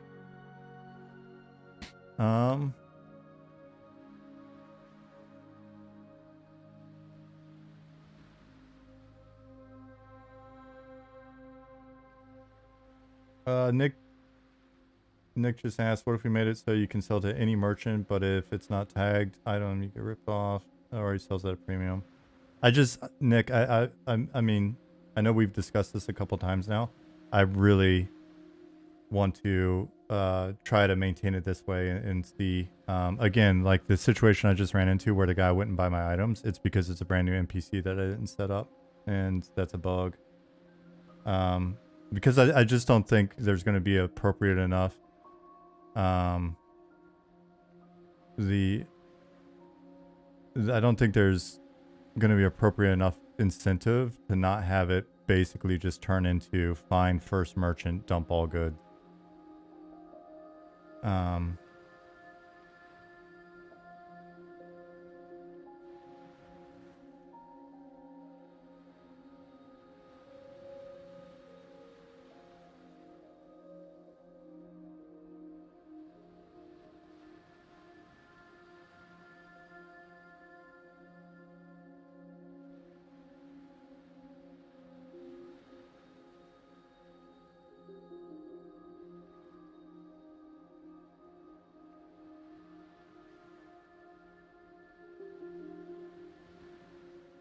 Because right now, if we make it so that we de-incentivize you using the wrong merchant, we're probably going to have to knock the price down to such an amount that you might as well just delete the item. And the argument for not having it be easy to find which merchant to sell what items to is that, like Ali had said when he first provided the feedback of having concerns about the system, because rather than go to a merchant because it's hard to, you know, when they weren't set up properly, since it's hard to find the merchant that will buy my stuff, I'm just deleting everything. So I feel like if we make it so that the merchant, like we have it in right now. Right now,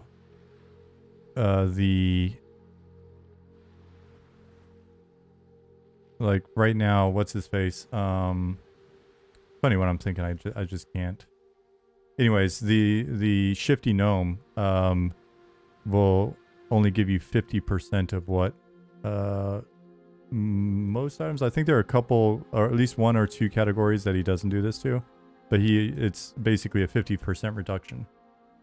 So if we find that we're basically having to reduce it to a point where it de-incentivizes it, I think it just basically takes us back around to, well, then I'm just going to delete the items. Which, I don't know, maybe that's not a bad thing. Maybe that gets more items out of the world.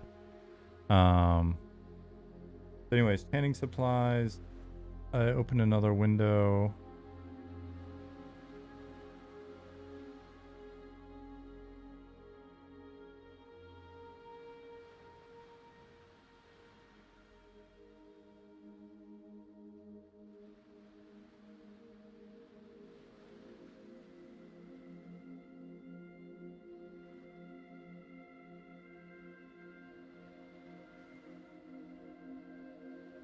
And let's go to merchant buy.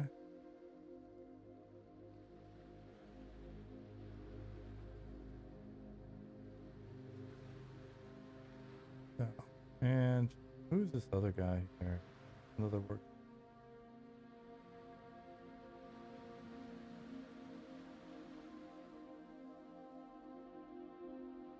Hey, Soul Vampire. I'm good. How are you?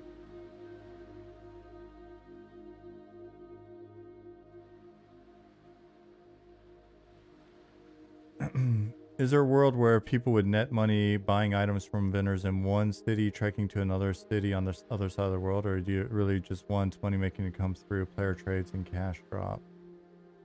Or maybe a PC that doesn't want to bother finding this separate as a response to something. Just think having it be more the idea of there being items. I mean, inherently there are items that you can only find in certain regions because they're drops. And then players can go to other regions where they're less common to sell at a higher price. It feels good. Having that just be automated into a vendor doesn't feel as good.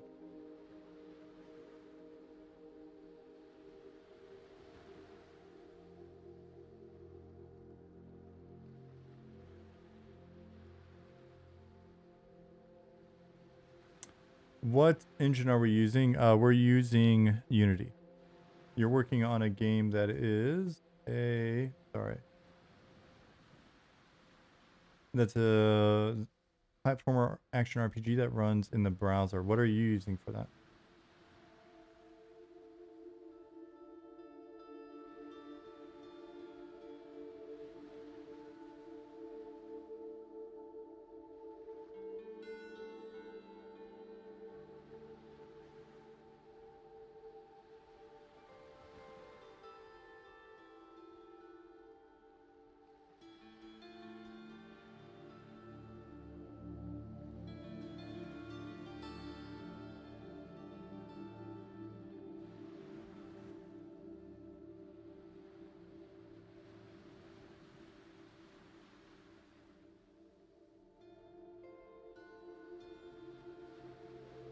Cool.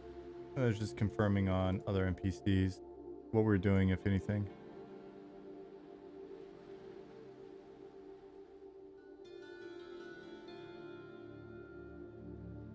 It's a web game engine called Melon.js. I haven't heard of that. Maybe Ali has.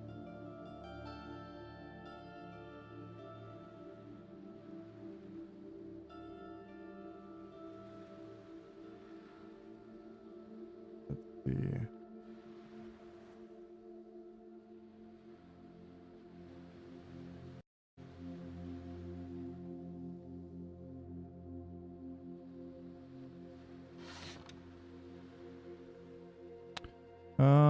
But I already sold all my stuff. I'll come back to him next time I've got stuff in. Because again, I'm trying to keep this guy as legit as possible.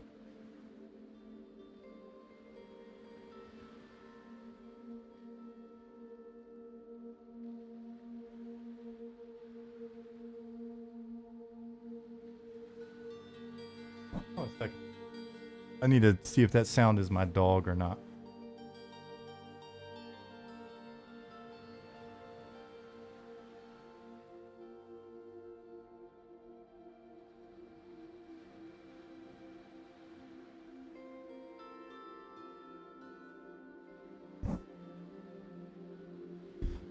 Probably was, but he's okay.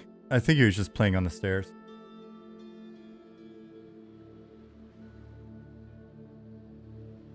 Darketh asks, what kind of money drains does the team think will fit into M&M to keep nonstop inflation in check?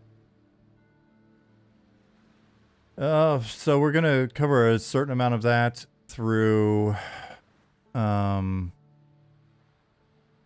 through trade skills and probably a system that works kind of similar to both on the religious factional and maybe like city factional side as well, where essentially there'll be a tribute like system at play in different forms for at least those two things.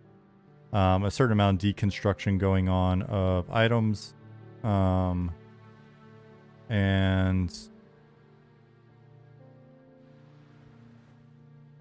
at least at the early levels, while we don't have like equipment upkeep or repair, there are things like we just added in these torches that I'm not using at the moment. I don't think he'll buy that. Oh, I guess he did.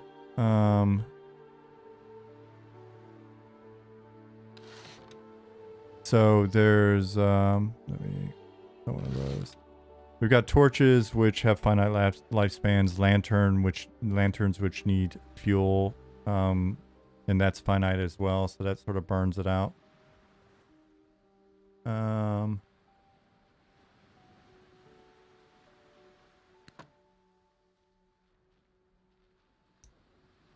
Continuing to ensure that food and drink remain necessary will be a slow burn, but not necessarily huge.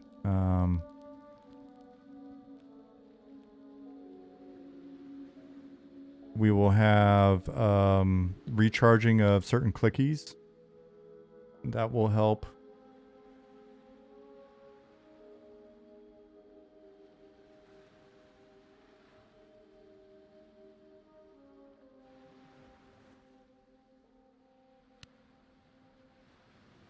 Alright, so let me get back to playing this guy.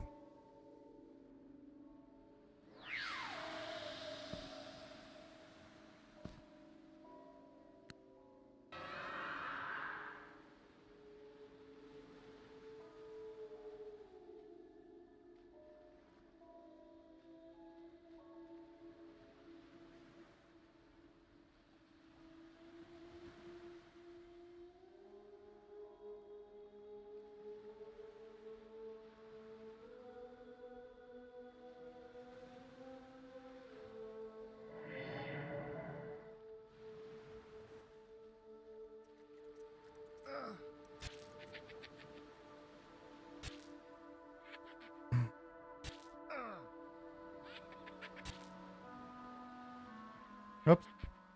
I didn't see the invite.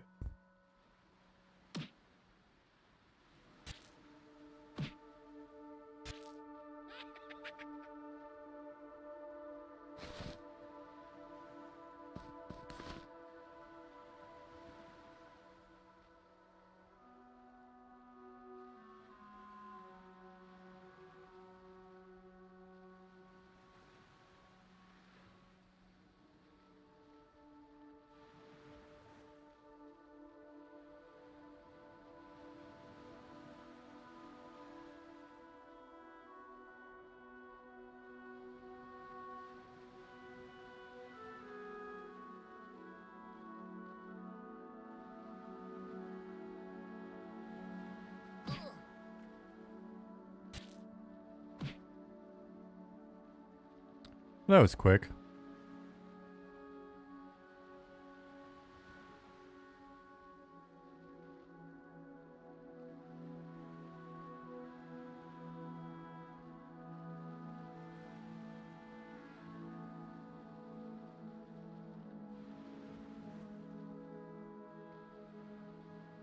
Not sure you heard this track before. More Eminem music. Yeah, it is. So it is like an ambient. There's like a 30-minute ambient loop playing in the background once the zone music is done playing, at least outdoors. I'm not sure if it's in for dungeons. Nick had a suggestion of getting a similar dungeon track in as well. But Robert hasn't made that one yet, to the best of my knowledge.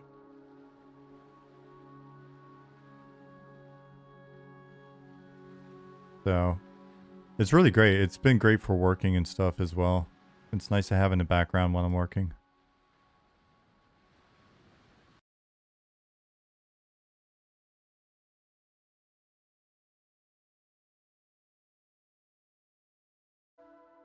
Robert is doing an awesome job with music and the sound effect. Need to summon another pet.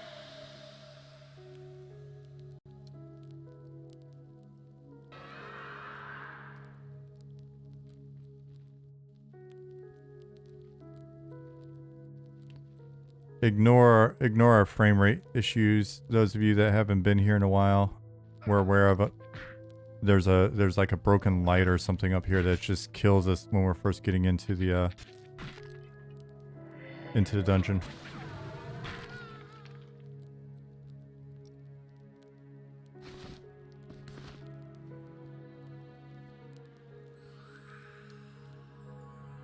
I didn't think of children crying, Lichmore.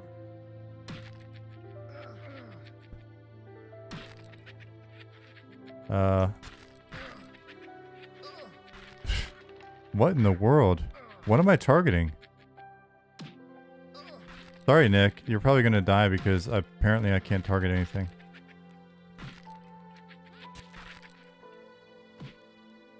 I just tab targeted through so much that wasn't here. Maybe I missed it. I don't know. Maybe you guys saw green name tags, but I even had a cleric. Where's the cleric?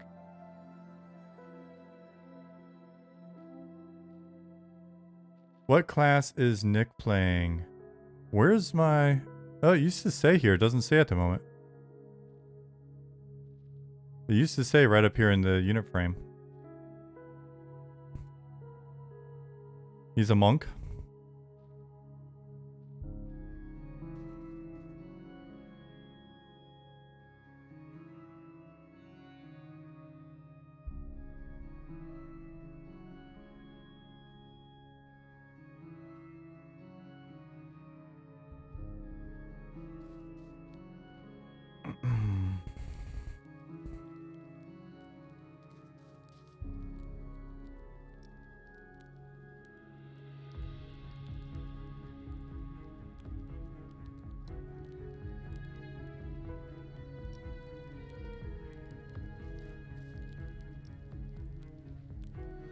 Does Robert play all these instruments, or is he using like synthesizer PC tools to create these? He is using a, I'm assuming he's using a DAW or digital workstation. But there's a clip of him playing a piano at a, on a beach and playing one of our songs there.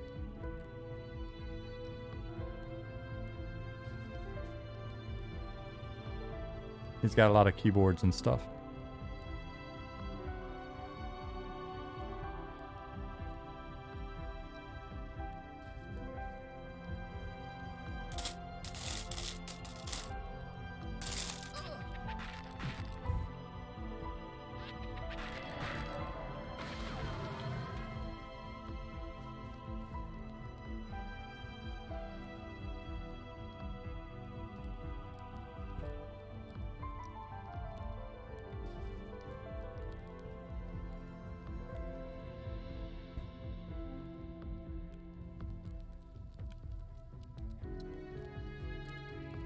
All right.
All right. Sorry, I'm being quiet at the moment. I'm typing on the other screen. Not a lot of fun for you, but Nick's going to keep pulling.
All right.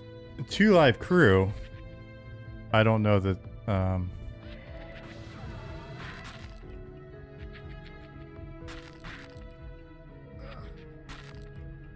I don't know that we're quite as nasty as we want to be.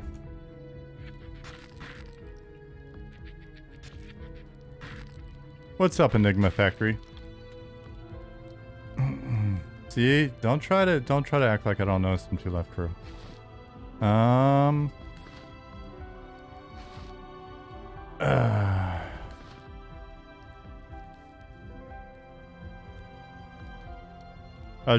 We're discussing the item merchant stuff in Slack. So I was being quiet while I responded there. Because I'm a blabbermouth, you know I'm gonna respond.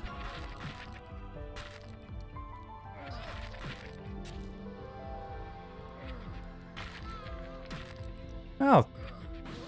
Yeah, I mean, if you just got in, there's been some really fun developments, even within the last day or so, on the outside of the zone. Pattis did a fantastic job of doing like a facade of Night Harbor and Shaded Dunes so that we can use that more.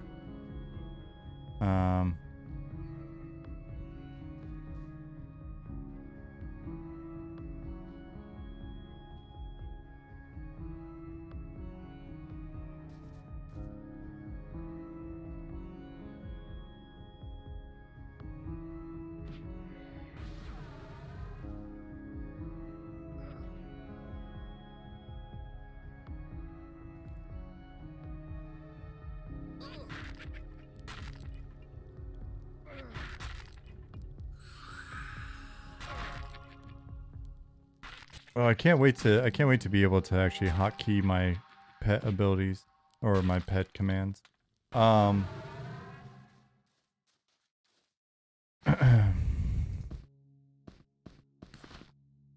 We need to decrease the bone chip count. And I'm saying that as a Necro. My current... How many stacks do I have now? 4...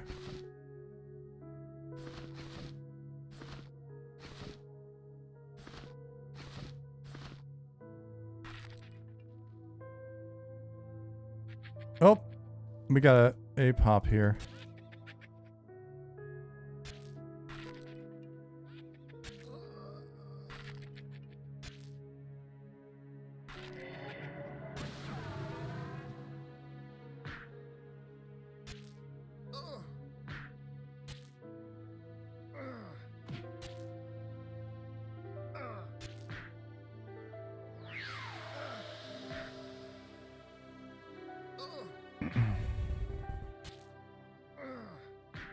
Interrupted.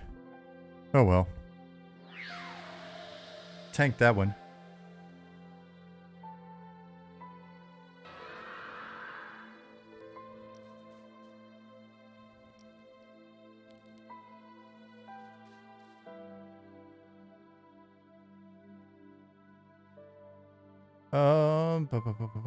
Boom. What did you just say, J Bombo? Don't want to get back on the inflation topic, but I was in a meeting, couldn't chime in. What about a scheduled burn? Kind of like some crypto projects to keep liquidity level and maintaining relevance for continuing to sell low-level items to merchants. I honestly don't know how that works. In that type of a burn, would that be something in which the community is basically involved, though? Like, do they have a say? And the community's incentivized... I'll show my ignorance on economics here, but the community's incentivized to want to burn because that's going to keep the...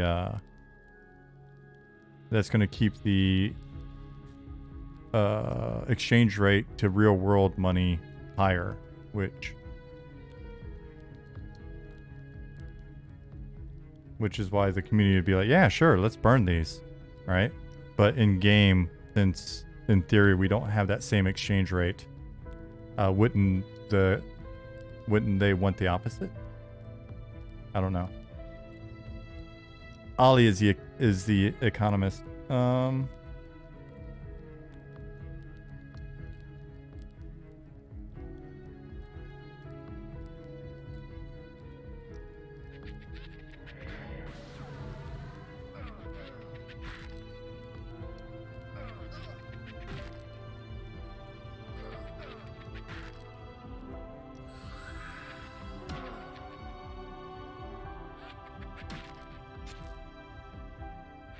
Pet attack.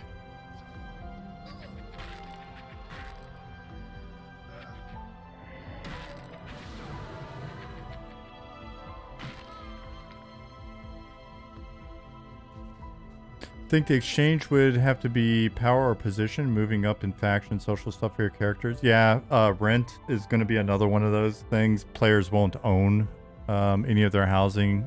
Guilds won't own any of their housing, but they'll want to have it. Any sort of merchant space that we allow players to maintain, they'll have to pay rent. So it'll always be draining there as well. There'll be investment in...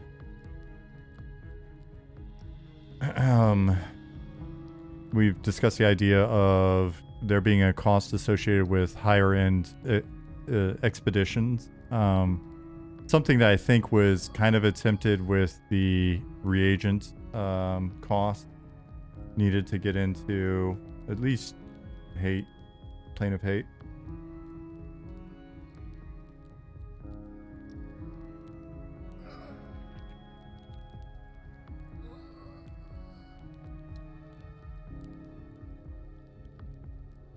Can I get evicted from my shop for not payment? Just throw your crap on the ground. I don't think we'll throw your crap on the ground, but you will be evicted.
be really interesting math if we can nail down solving inflation perfectly.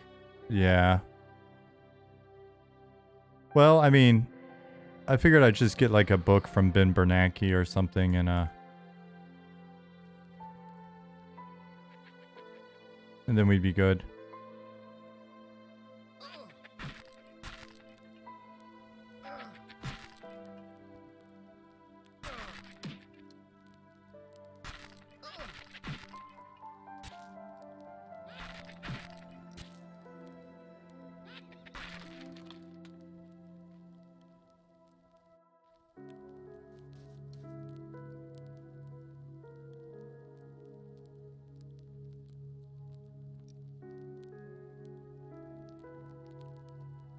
Alan, you thought Alan Greenspan was pretty good at it? Who is the other guy? Paul Volcker?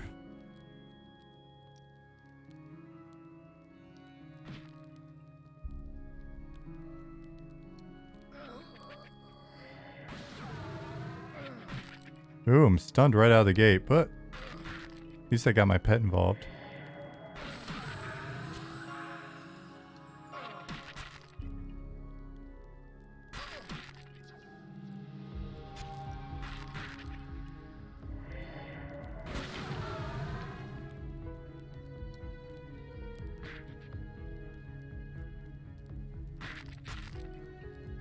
Pet attacked.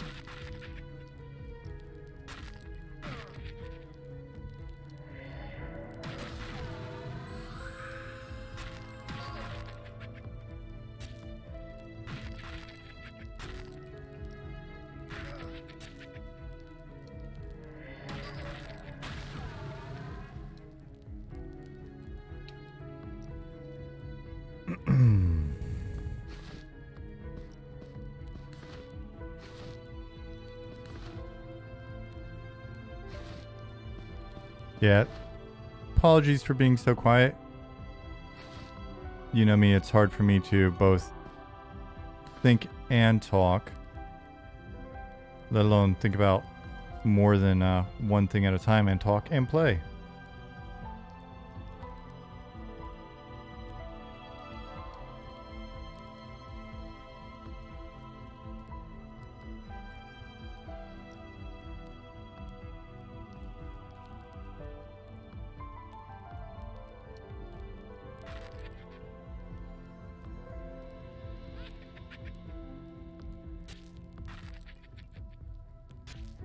Alright, so Noxious Deluge. Draw strength.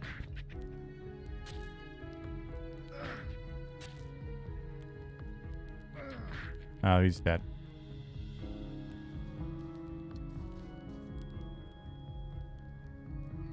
Nick needs to start bandaging. Do we even have bandaging in?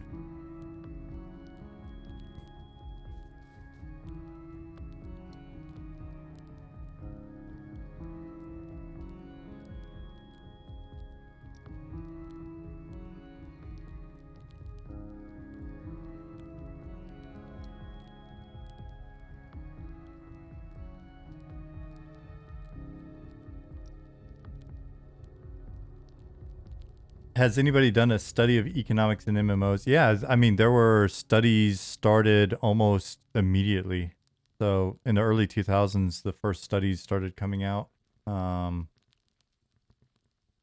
then on the flip side, economists have gotten into MMOs as part of sort of, I guess, the honing of their craft or testing of their craft in general.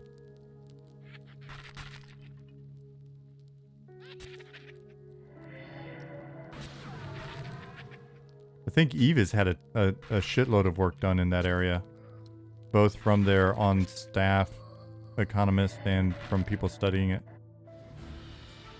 All right. Let me see if that was planned or not. Version control. Yeah, that was 8 minutes ago. So, no. Would that update the server?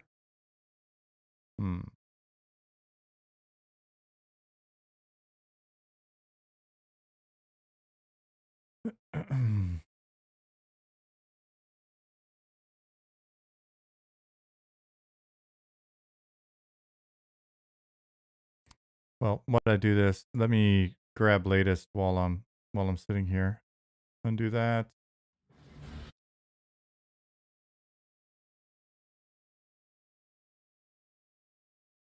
Fetch.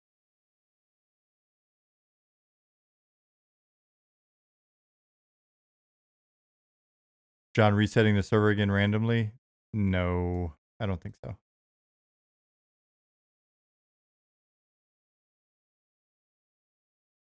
Confirmed it is server build right now. Thanks, Gary.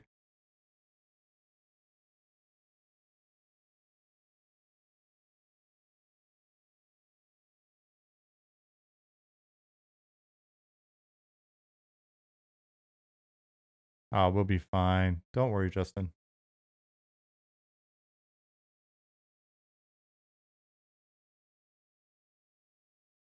EHG Sandswar. Hello. What class am I going to main at launch? Maybe cleric?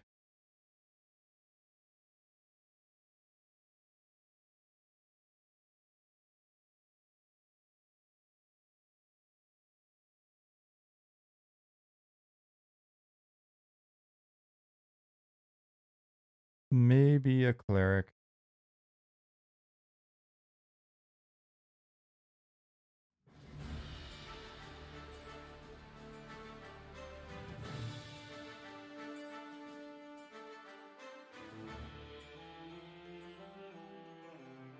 Justin says he's going to play either a fighter or a cleric. And one of them will be a troll and one of them will be a dwarf, right?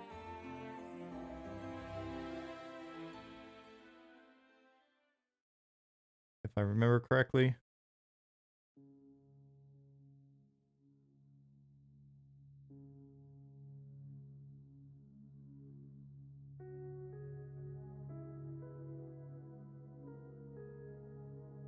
Good luck with zone repop and no pet. Oh, we'll be good.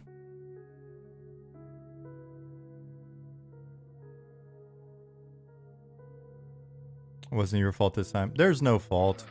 This sort of thing happens.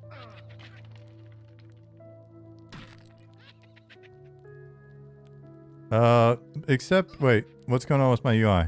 All right, here we go.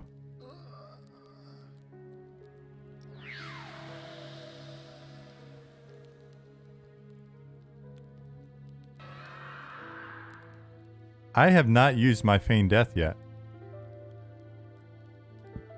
Wait, do I have Feign Death yet? Or am I thinking of Fear? No, I've got Feign. Do I have Feign? Feign loaded? No. Why don't I have Feign loaded?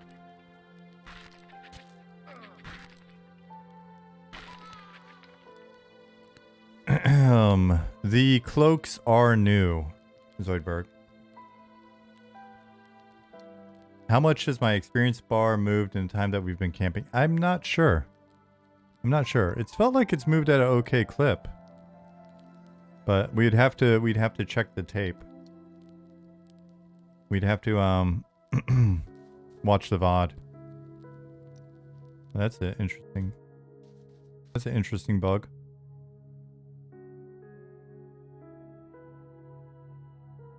Let me take a picture.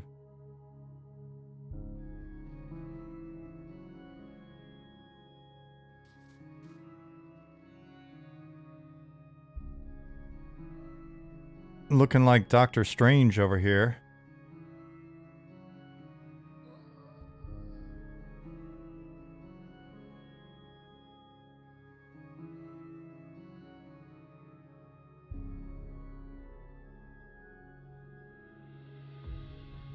Yeah.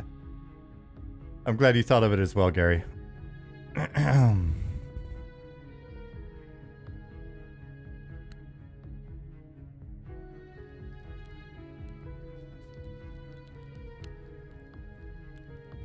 What do I want to do? Oh.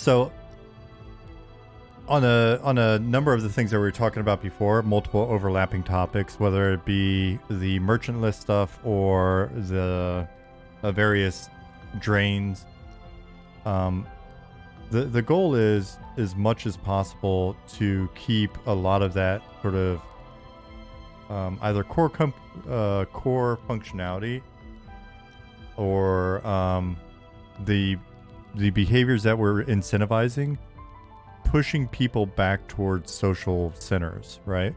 So I would be a lot less worried about players being able to sell any item to any merchant, for example, if we just don't have any merchants outside of the city.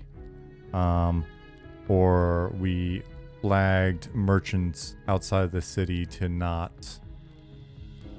purchase anything, or we could flag them, as has been mentioned, we could flag them as being greedy and it's just not worthwhile to sell your items to a merchant outside of a city, a little town, etc. And that may be fine. Then on top of that, if we're already encouraging people to essentially go to certain merchants, the thought was with like that one that then once you get familiar with, because we want people to we want the cities to never lose their value, because when new people come in, they're starting in a city. They want to see other players. You want to see high-level players running around when you're a lower and mid-level player. We've invested a lot into sort of creating these cities and their fiction, and with the ones that we're making, at least Night Harbor so far it's fucking huge, and has the opportunity to have a lot of gameplay in it. And you know, there's this idea, like we've been talking about it, and for me, the current goal with what we're doing with the city is to see if we can get something that feels like a cross between, it's like that Velius era, you know, factional conflict between Thurgood Kale and Sky Shrine, all in one city, right? So that you can learn more about the different factions in the city, you can participate with them, etc. Make it more of a place. Make these be place. Oh, so my pet is randomly, like, I don't know if it's just this room and that's part of what's going on with the lighting and the. Yeah, we're done here.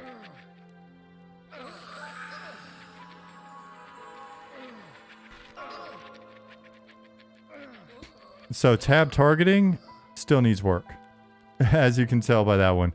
I was able to target and send my pet after something far enough away to get us at least what was that, 10 NPCs.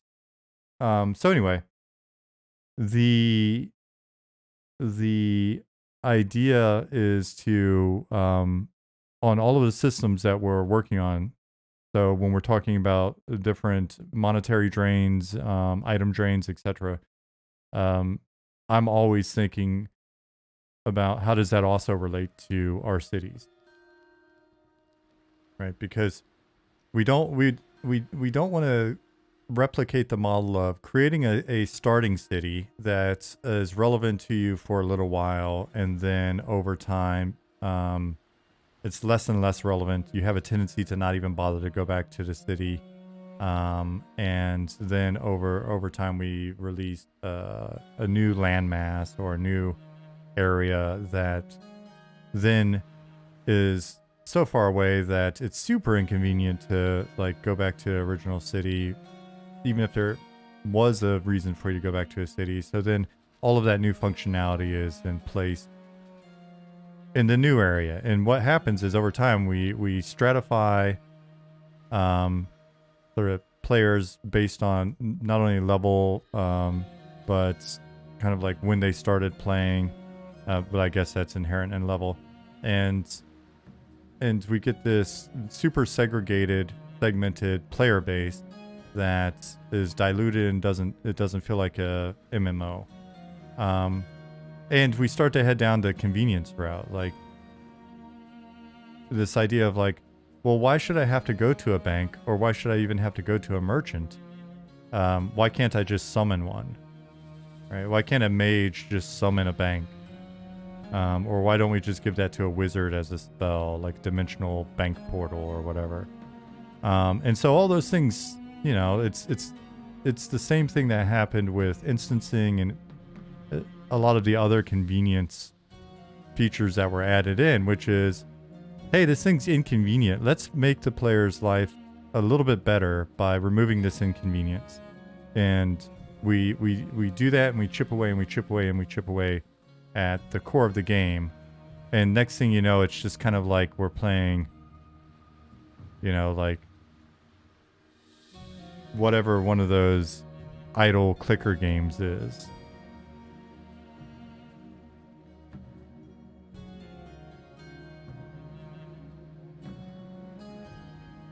And you know, I'd rather if we're going to have certain things like that in place, you know, certain conveniences can be unlocked if we're saying like, hey, I don't want to run all the way back to that town. So in the example that was mentioned in Discord about corpse runs and like split paw, it was interesting because, you know, I think about split paw and I'm like, wouldn't it be badass if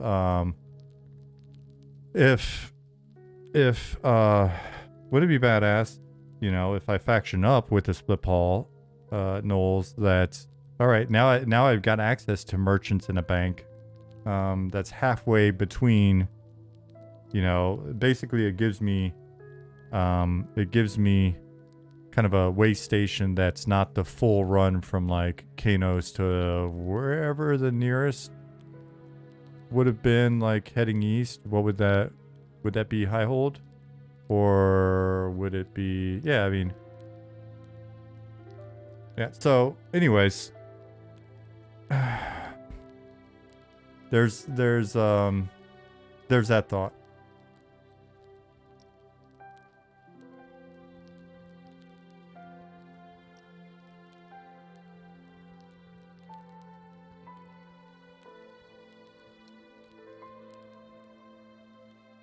While Nick's dragging my corpse, I should probably load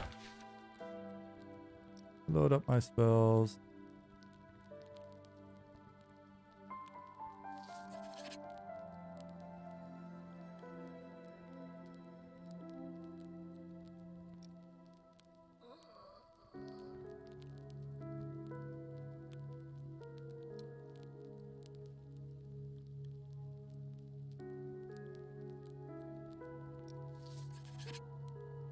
That's just a message. Don't worry, Uncle Bugsy.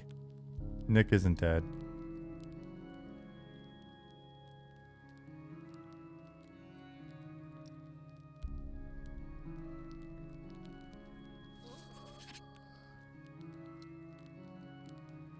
I'm not capable of seeing through his vein, so it just looks to me like he's dead.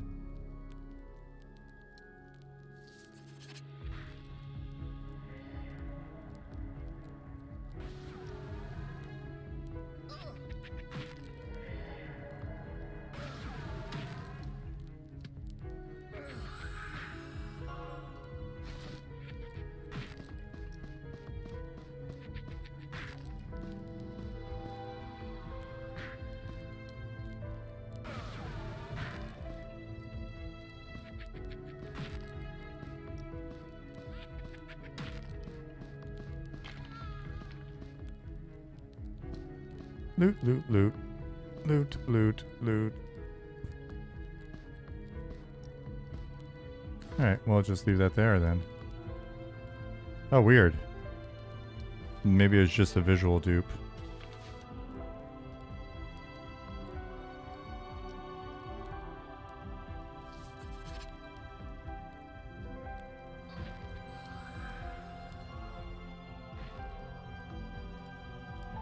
Brain farts? You mean idea? Have drag corpse act like a toggle rather than a singular discrete act. Spamming that button to drag is super annoying. I thought I could have sworn we discussed this at one point, and there was like I thought there was some benefit though. But maybe not. I don't know, that's a bad idea. But I thought there was something. Anyways.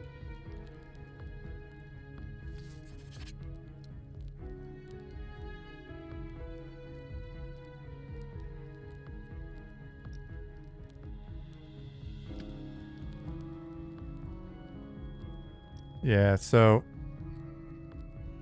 that last situation with my pet was not ideal.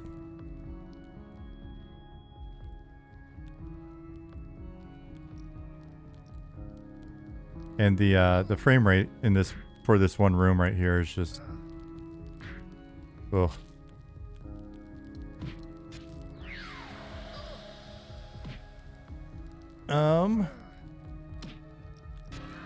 That we'd be even better grouped up.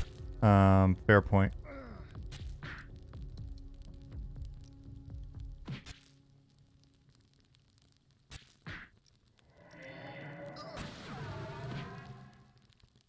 Pet attack? No? Do you not want to attack, buddy?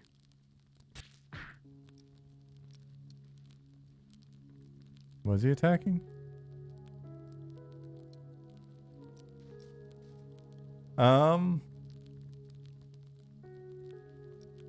Gwilithon says, thanks for making the History of EverQuest podcast, by the way. It's been great to hear the insight from the people who created the game I love. Also, do you have a timeline on when Monsters and Memories will be ready for players? Year 3, 4, thanks. We're hoping to have a much better answer for you on what ready actually will mean and where we're at in regards to that as we go into the new year. The first goal is just to start getting people in and play testing with us this year. But honestly, the biggest question, aside from just getting remaining kind of key systems hammered out and bugs fixed and things like that, will be the what is the appropriate amount of content to start with, like go live with, and how long would that take us to get done? So that's the biggest question.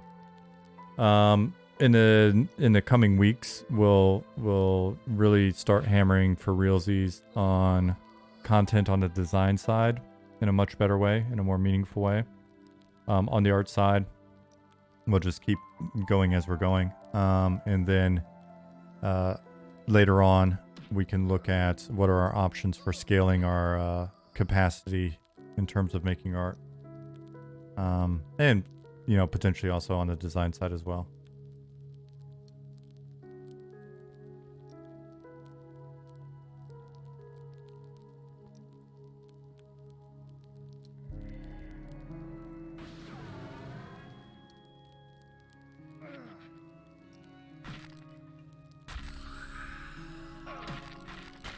Nicodemus says, art does take a long time to do. Yeah, I will say that I've been really excited for the amount of stuff that we've gotten in this year. I've invited Nick. Nick, do you see an invite on your side? Oh, there he is.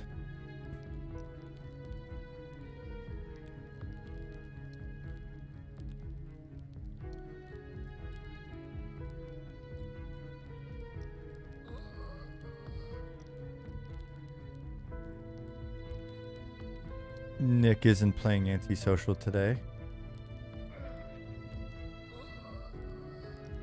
He's playing a monk.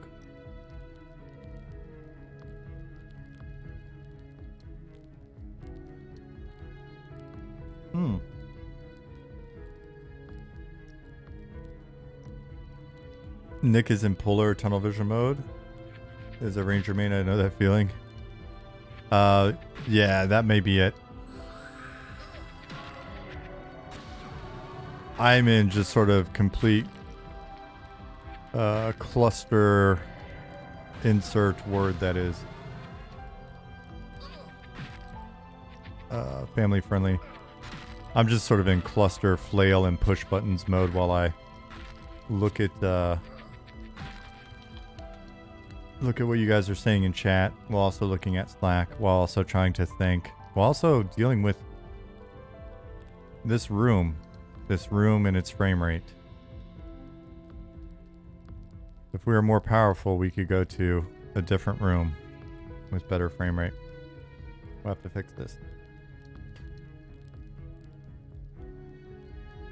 And there's no we haven't figured out exactly what it is. Like what's doing this.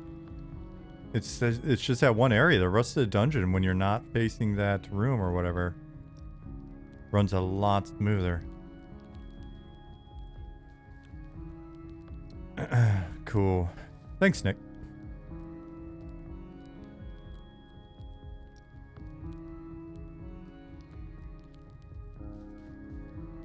Yeah, and so I think it's a shadow count, you think?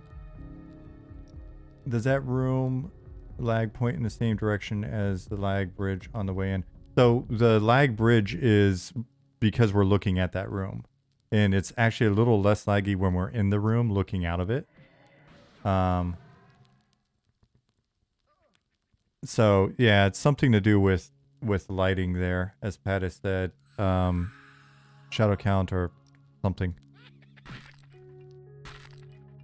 The occlusion that Ali just set up in Night Harbor. Oh man, I need boots. I'm still bootless. That's so funny. I wonder if it would help in here. Is the flickering an issue? It feels old school EQ to have some jankiness like that. Yeah, well, I think their jankiness and our jankiness on that front are slightly different. It's interesting. My cape hasn't bugged out this time. So anyway, and before I'm done for today, I'm gonna go back out to Shaded Dunes and show you the beautiful Night Harbor skyline, all illuminated at night that that Pattis got in. I'm really excited to get into Shaded Dunes again and get that ready for us. Because if Nick's level 5, I'm level 4. Not too horribly distant future, we'll be ready for Shaded Dunes. Okay. No, don't need that and that and that. I'll leave that.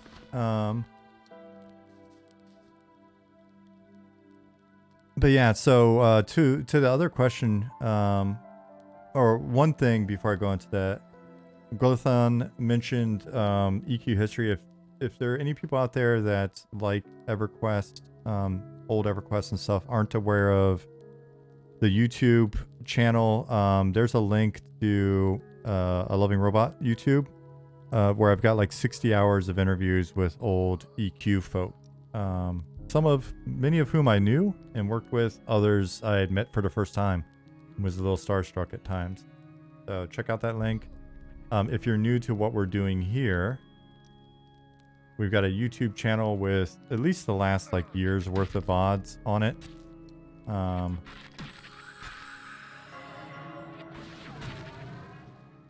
So definitely check that out. Some fun discussions.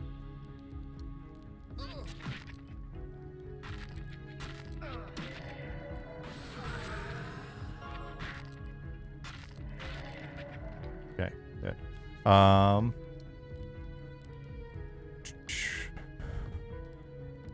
Let's see. Oh, and then what I was going to say was the question about timeline and things like that. The other thing that we want to make sure that we're doing is, even if we had the content that we wanted and the systems in that we wanted, the other thing that we want to do is, and I think it gets easy for people to just come in and maybe it's the first time they're seeing what we're doing here, or even if you've been around for a little while, but it's like, man, you guys have been making so much progress, you know, like we'd be excited to play today, that kind of thing. I think that's awesome. But there's a big difference between like getting you guys in and really hammering on the feedback that Nick was mentioning earlier. Like we want to get to the point where we can run playtests whenever we want with folks, you know, from here, from chat, some of our Discord people or whatever, probably limited time windows, similar to some of the stuff that like Evercraft Online's done with their open playtests and stuff. We want to get to a point where we're really comfortable with regards to how we're able to manage the playtests, like let you know when they are, know who and how we're getting people. Yeah, pet's not doing anything. So we'll need to mention that.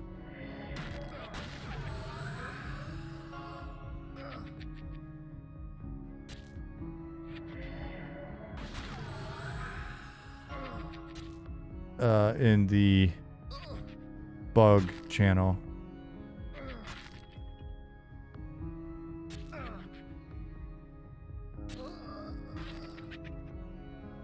Well, at least he'll get rid of this pet for me. Useless pet. Let me mention this in bugs real quick. Running into instances of my minion. Necro minion. Not following my... Oh, it died again. Not following my pet attack command. So anyways, we want to get to the point where we get really just good at executing on playtests. That for me, that's like the first priority is like how do we get good at ensuring that we know how to reach out to you guys and you're happy with the approach that we're taking there. Maybe it's just an open thing, like first 50 people that see this come in, blah blah blah. How are we managing your accounts for that? Do we have all of that handled well? You know, so activating, deactivating access, all of those things. Are we having any problems with the installer? Are you able to install? Are you running into technical issues based on either your system spec or the lunar cycle or, you know, whatever. Once you get installed, are you patching? Is the patching going well? You know, do we have any technical problems there? Are you having any problems connecting to the game? Are you having problems with the game itself? What system are you using? What's that all about? Do we need to identify specific problems there? Once you're into the game, great.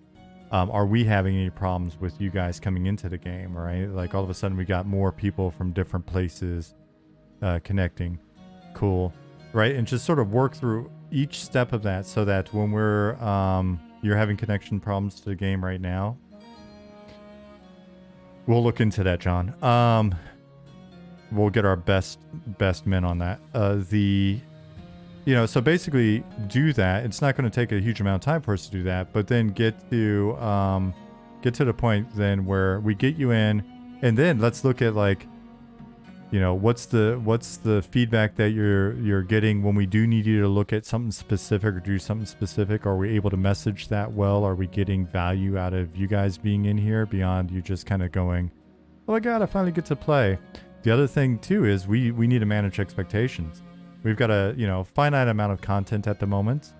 And if we were to just like start letting everybody in here, I've got the feeling that there are a number of you that think we're hiding the rest of the game, you know, in the closet or something, right? It's like,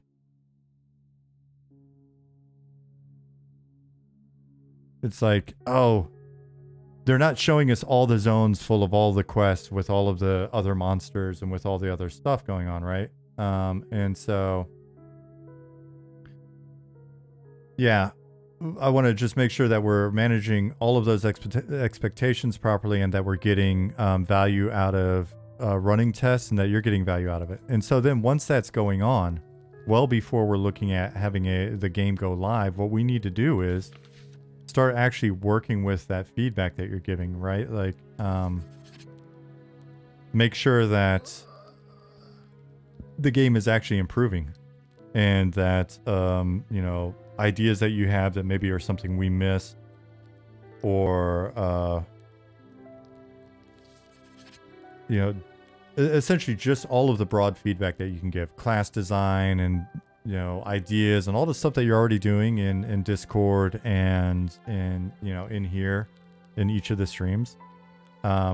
start incorporating that in a way to where when we say we're officially, you know, we're officially live in some capacity, then it feels worthwhile to people, and it doesn't feel like it's like super early access or whatever, right? So hopefully all of that makes sense.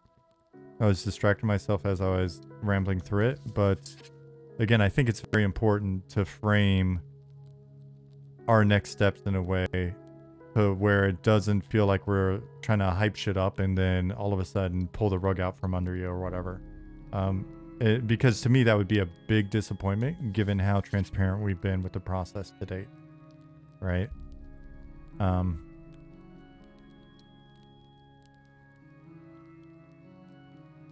And for folks that have been here, you know, for a while, it's incredible. Love that you guys are continuing to check in and support and all of that stuff. But you know, there is the reality of we are a team that was 4 people working on an MMO for the first year, basically. Then we grew our team to currently roughly 14. But you know, it's been a year with us growing a team. It's not, we're not at the point where it's like we're 14 people that have been working, you know, doing the work of 40 or something, and we're making an MMO. So we do need to make sure that people sort of remember kind of how big the team is, how long we've been doing what sort of work, and set those expectations, right? It does take time.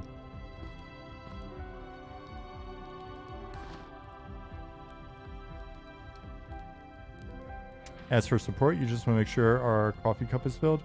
I think when we get to a point where the game is more of a game, then we'll be looking at something like that a little bit more. Right now, honestly, just letting people know about the game, continuing to hang out or pop back in every once in a while is, you know, it's really, really awesome support. You don't have to worry about anything more than that.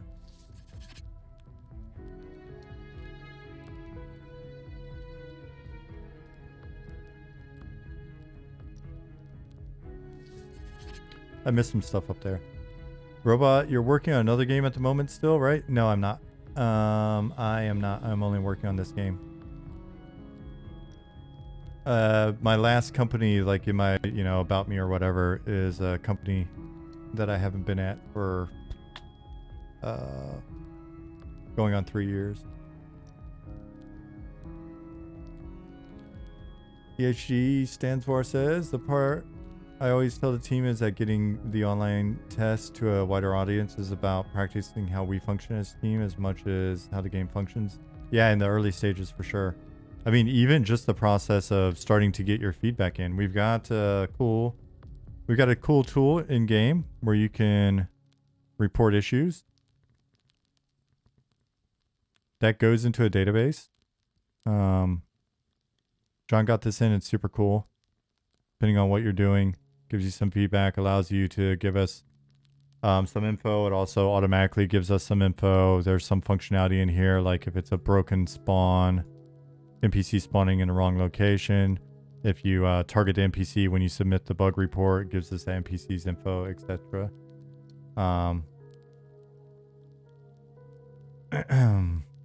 So then us getting to a point where we're actually getting those issues reported to us, sorted, prioritized, put into our bug database, worked through, communicated back to you. All of that stuff is things that we've just got to sort of build up as we go. What type of task management system are you using for progress? Is it different from a typical business Scrum model? Yeah, I mean, it's essentially, it's a very low managed process where we just communicate constantly, either in real time or async in Slack. We track our progress in Trello for some stuff, depending on who's doing what, and via just like a Google spreadsheet.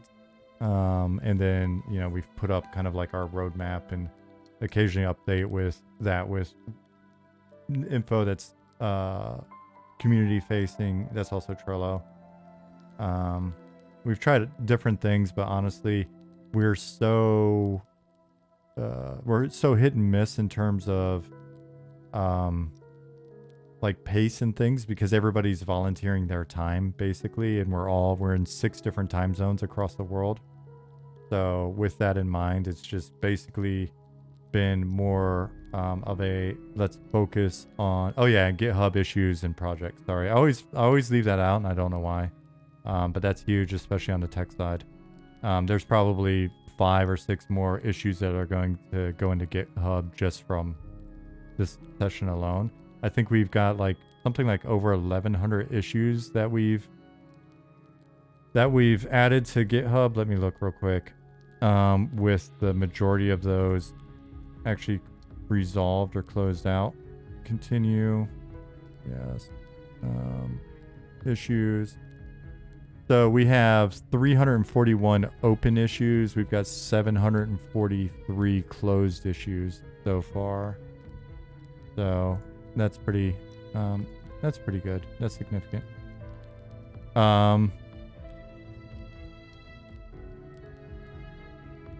Yeah, so from day one, Nick has been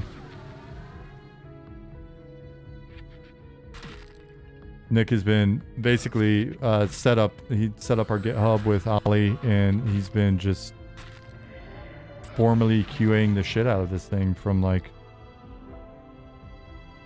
I said, day one, which has been really nice. So, hi Minion. Did you bring anybody with you?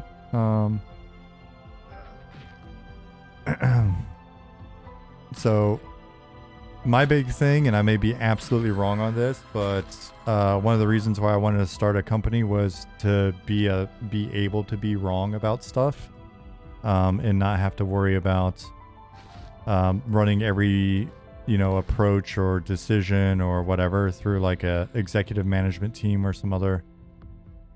I guess I could have stayed back here and let you split that up a bit. Oh well.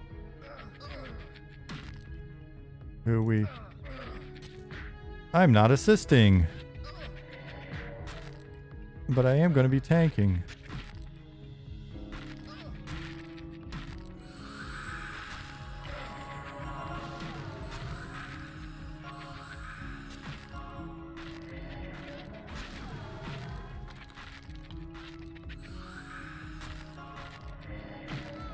Okay, that's not bad now that we're a little bit higher level. So anyway, the thing I was saying with regards to wanting to try something a bit different is a lot of what I've seen, at least in my experience, is with regards to project management. It comes down to like 3 main sort of components. We're looking at how do we establish clear goals for the team and help people understand what they're supposed to be focused on. And I know a lot of people just work a ton better when that's made clear to them, and they don't have to. We've got this roamer, Nick. But I think we're good. Honestly, he's probably pet attack. All right. And so for the establishment of the goals and keeping everybody on same page, and just having that forward-looking view of needs, I definitely see value there, and I don't know that that's something. That's something even with the current approach that we're taking we could be better at. Sure. The other 2 things that I'm thinking of immediately are tracking progress, like what's been done, right? So the team understands what's been done, and communicating that. But then the third part is like the day-to-day, the in-between, not the what are we looking to do or what have we done, but like what am I doing right now, and communicating dependencies and communicating with the other team members and asking for information, right? Which is, you know, again, it's probably considered just dependency. So much of what I see done there, whether it be, you know, Scrum or some other agile thing or agile framework that, you know, is meant to be scaled like safe or whatever, a lot of it just comes down to do people understand that they need to be communicating and acting, you know, acting in a professional, sort of an adult manner with regards to letting people know when they need something or when they finish something that somebody else may need or when they have a question, right? And so I've seen, especially as organizations scale, more and more project management overhead like gets added because our expectation becomes more and more like, oh, well, you know, these people aren't good at communicating, or, you know, it's better to have somebody go ask little Timmy and Sally whether or not their work's finished than to have them just know that they need to be proactive and sort of letting the team know that they finished the thing or that they're blocked or that they have a question, right? And I just, given the scale of company that we are, and at least today, given our ability to communicate, things like that, and given the fact that we're in multiple time zones,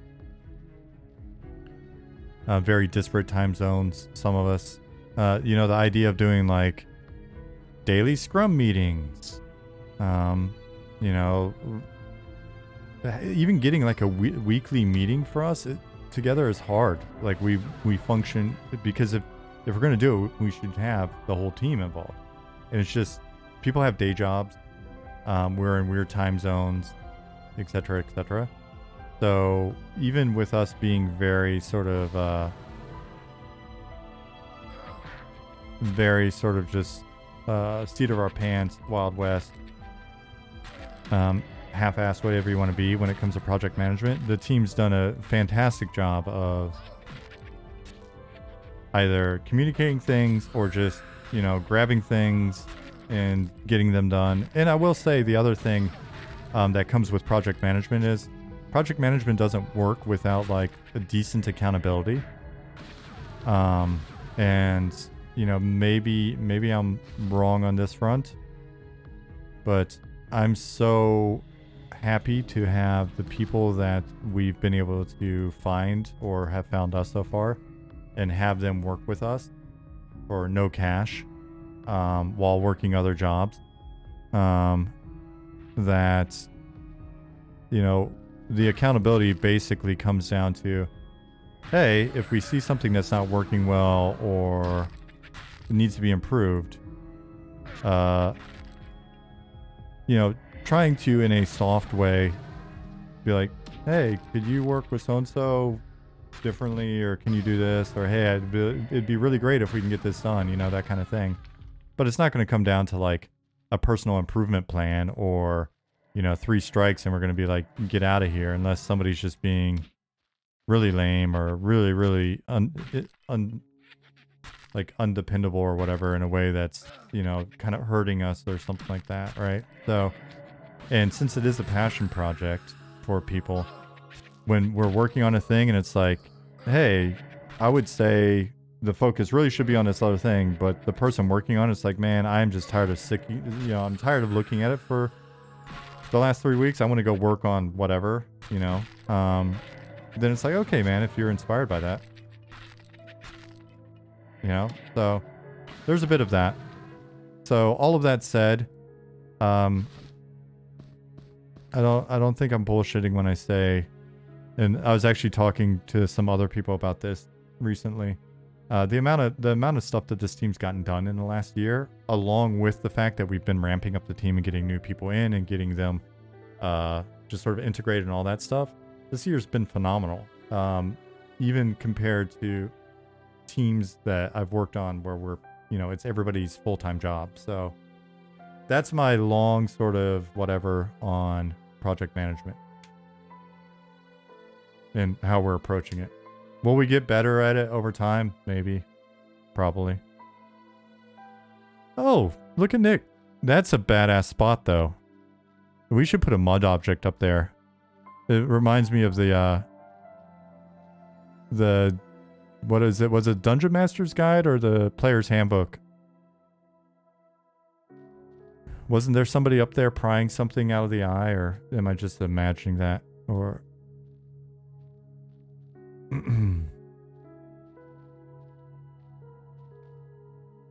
yeah. So that's my thoughts. That's how we operate. Those of you that are new here,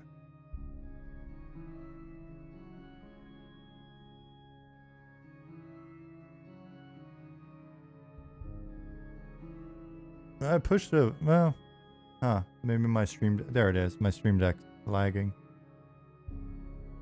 We're working on Monsters and Memories. Check it out. We have an FAQ. We have a team page. We have those for real. If you are new here, go to the updates. Read the discrete updates if you're just interested in art and things like that. Because there's a lot of screenshots, concept art, videos, and things like that embedded in those updates that aren't necessarily all just on the main website or other places.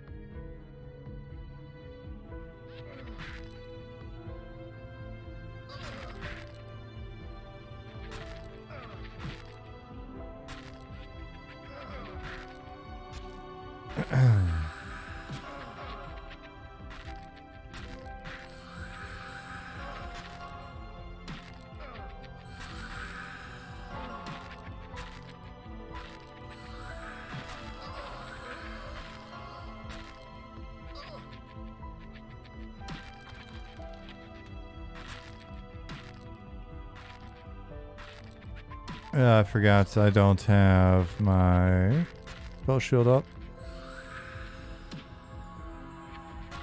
And next one I'll tap for those 2 strength points for a little damage. There should be a skeletal organ player named that spawns near the organ, and a musical riff announces the spawn so you can hear throughout the zone. That would be very polished. Will we have achievements? No plans for them at the moment, he said in a unsure voice.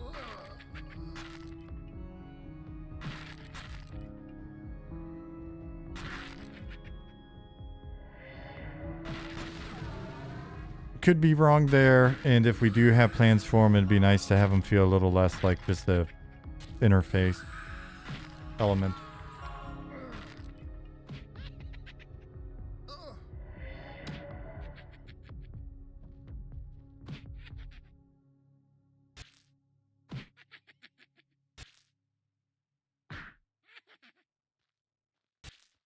Deal strength. Cool. Alright, those guys were not that scary. First edition player handbook has a demo of players on top. Used to borrow that from the library as a kid. Oh, that's awesome. Yeah, I've got one in storage as well. Do you use GitHub service or do the download to your server and set it up there? We use the service.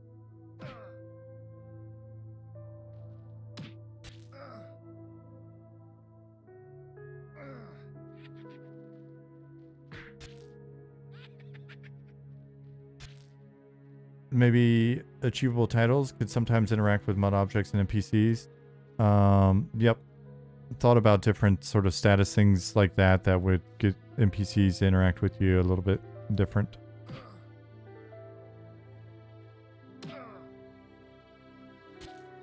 Especially if you do super cool stuff. Like, oh, you're the guys that saved us from the dragon. EQ, thank you for the follow. So we stream in the game development or game and software development section, but then we get a number of EQ folks in here. Like EQ, EQ. Are you guys basically just finding us through... Oh. Boom. Named. Nice.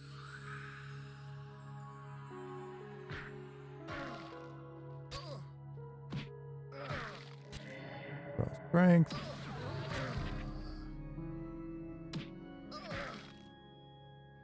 Noxious deluge.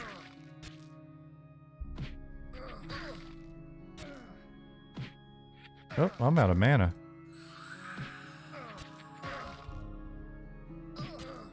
Oh, he's looking good. He's got a little black ninja outfit on. Yep. I should have saved my mana for life taps and not, I kind of, I slept on him a bit. Found me on YouTube. Okay, cool.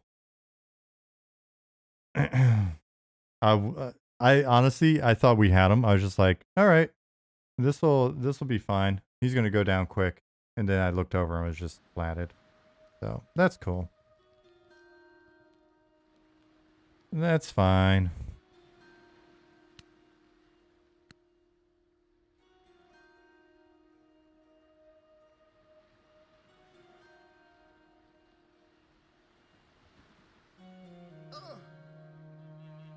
Yeah, I'm not gonna risk this. Let me run to the guards real quick. Paying attention is hard. City of Heroes had a few fun achievements, like finding spots throughout the city, reading plaques. When Nick was on, that statue reminded me of the Find Spots achievement. Yeah, I mean, if we... Oof, I just got beaten. If we do decide to go that route, I mean, we've got some really great tools to make content to help with getting cool achievements in, so. Life drain.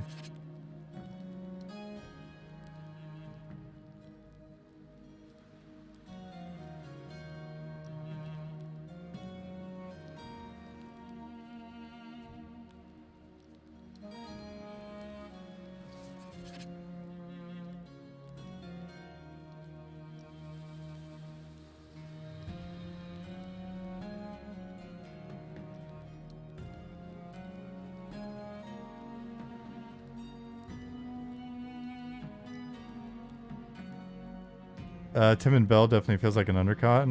Well, that's good though. It's nice to have that. Nicodemus, I think it's because I'm in a different zone.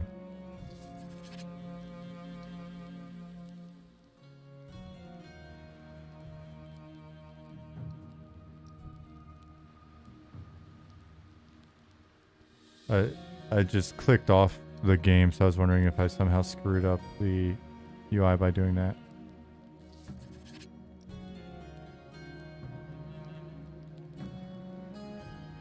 Oops. Oh, cross zone.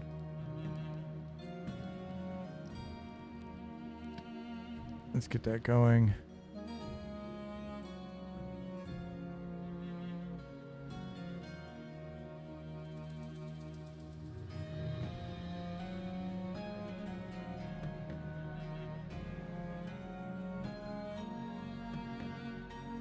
Could be, but I haven't used them yet.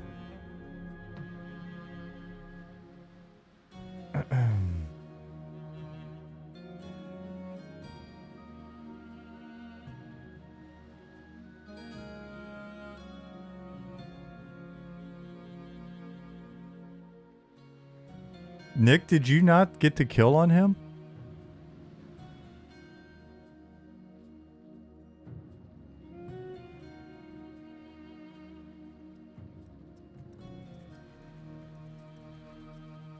I was really hoping that...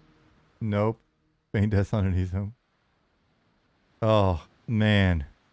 I love that, though. The fact that he... The fact that he did that. Is he an undercon?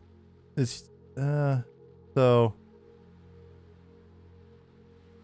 He's an undercon, but if we had a full group, then he would have just been flattened. Right? Because we had him down to like 20%, and I'm not a very good player, and I wasn't paying attention.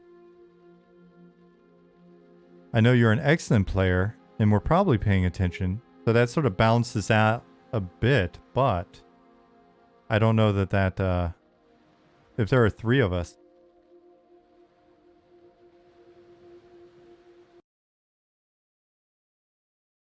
We're Necro Monk. OP classes, obviously. Yeah. Fair. Fair point.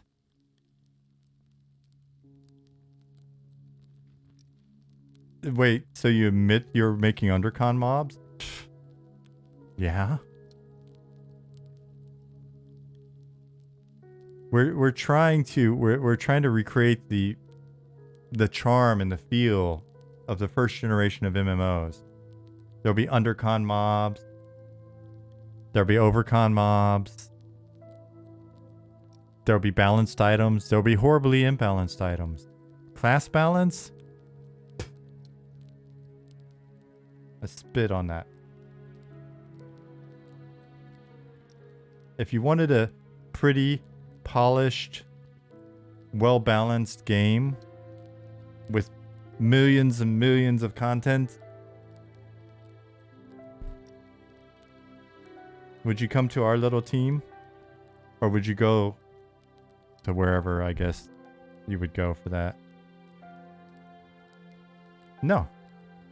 No. As Nick said, if there was class balance, how could we shit on all the bad classes all the time?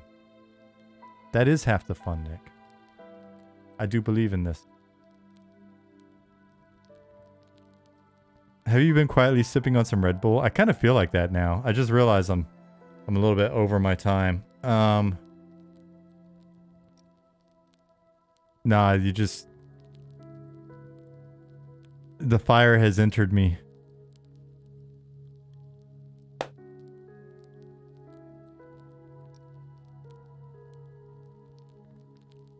The fire. I'm waiting on my corpse. I'm gonna see if Nick can bring my corpse back to me.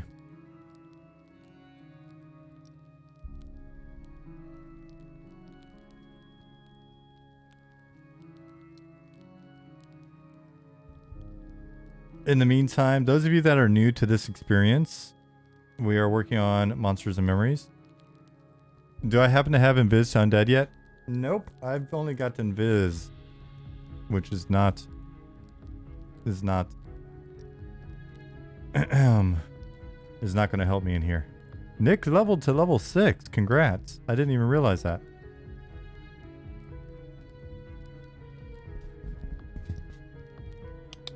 Come here. Come here. It's puppy time. Come on. Come on. There he is.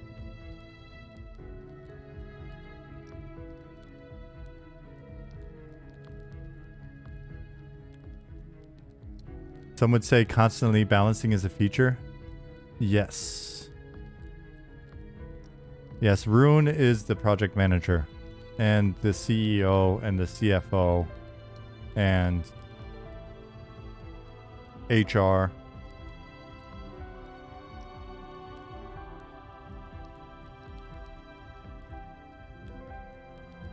Well, you know, buddy, if you actually took a nap, you wouldn't be yawning so much.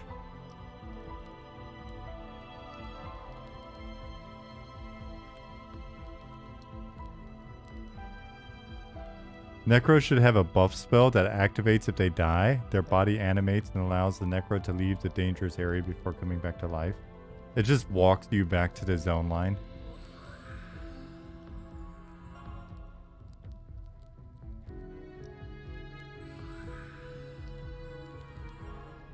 Oh, nice.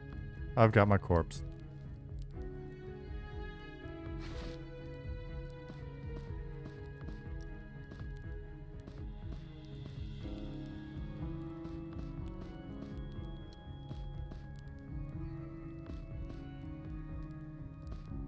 All right, so I need to remind myself to bug this as well. Every time I've looted my corpse today, which has been many times, the cloak icon stays.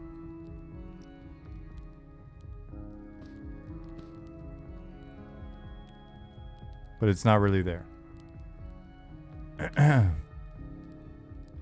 Hey Nick, I'm going to run out of here real quick for the people that haven't seen it. I'm going to do something really fast. I'm going to leave the dungeon.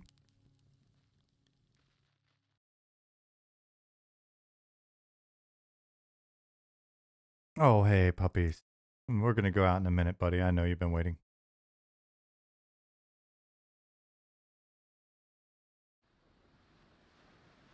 All right, so oops.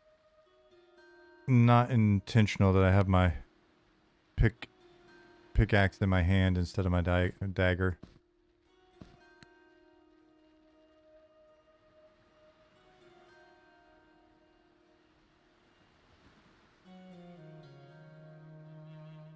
I got the feeling Nick cheated because I don't know that monks get Speed of Wild, Nick. And I'm pretty sure you haven't earned any item that would give you the ability to summon that up.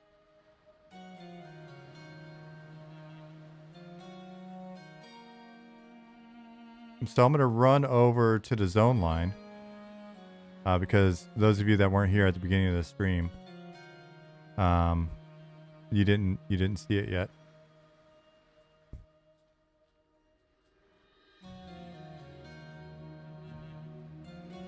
So those of you that are new here and have only been watching since we've been in the dungeon, the dungeon is Tomb of the Last Wormsbane. This is our city. It's a big old city. Tanahara, thank you for the follow. So this is our newbie yard outside of the city, and our city's a big old city. And the first year that we were working on the game, we had a little placeholder version of that city that was all in this map that we're looking at over here to my right.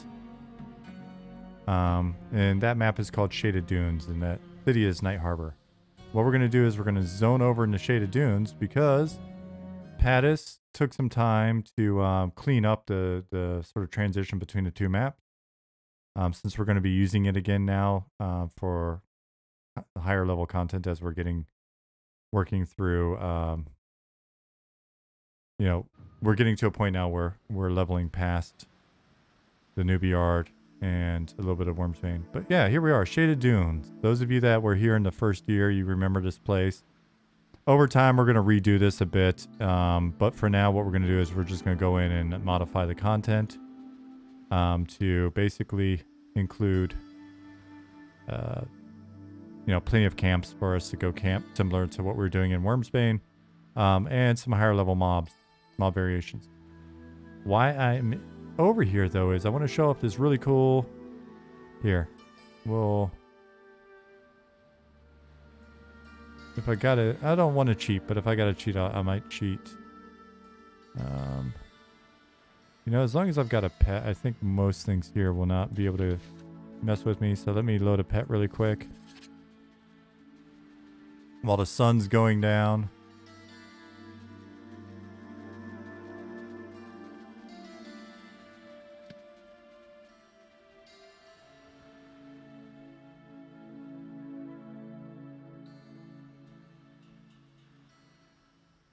This will be a little bit more dangerous for me to do at this level in the future, but for the time being,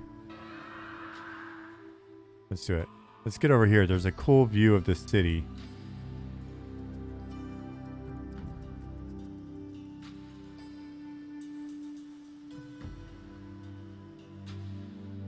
We'll watch the sun go down for the end of the stream. Perfect timing. We'll watch the sun go down behind these hills to the west. And then we'll see the moons come up behind Shaded Dunes. Over here. Night Harbor. And that will be that. As the sun goes down, you can see the Fallen Watch. The glow is more apparent. Fanatics Phil, what's up, buddy? Moons will be coming up soon.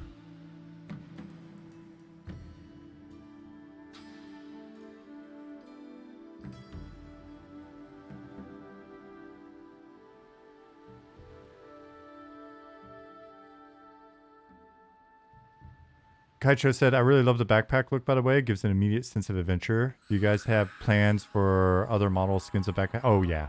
Oh, yeah. A lot. A lot.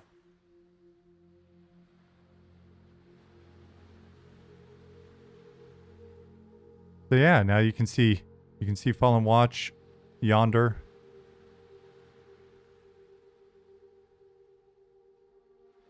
Oh, look at that. Look at Night Harbor come alive with those lights.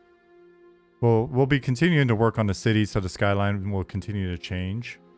But it's just amazing how once it starts getting dark out here, that new lighting really just brings it to life. It's a desert city. There's more activity at night. It cools down a little bit.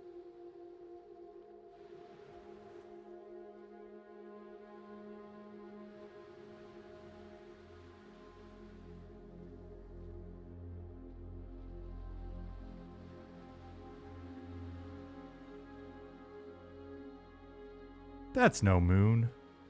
Hilarious.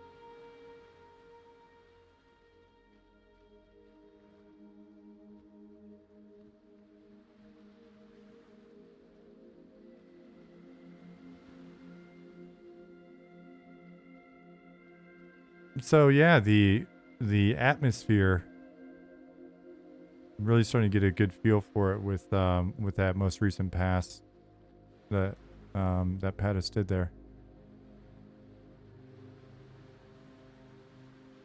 You know, the idea is for this city to feel as much like a source of adventure and mystery as any other zone that you'd go to, right?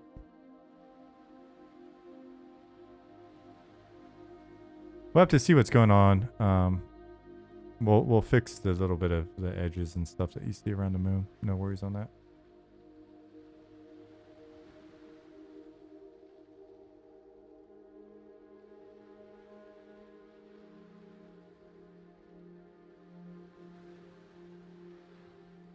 Yeah. So, folks, this is the game. It is now 5:30, so I'm going to wrap up here and skedaddle. I will be back on Tuesday. Assuming Oktoberfest does not get too crazy. Hey, good to see you, John. Dargith, see you. Those of you, again, that are new here, here's our website. Here's our Discord. Here's our mailing list. Be sure to check those links out. Now, we've got one final sort of Oktoberfest hurrah here in my town on Sunday. Nicodemus, you're very welcome. I'll have at least 2 bratwursts for you, Jibombo. Vielen Dank. Moi head Olgo. Pattis, later.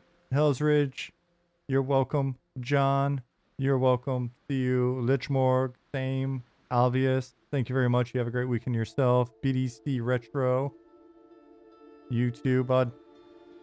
Kaicho, same. Good to see you. It's been a while, Phil. Good to see you. What is the best Oktoberfest beer? Whatever somebody hands me.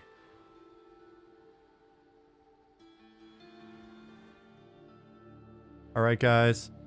I need to take this dog out and then start dinner.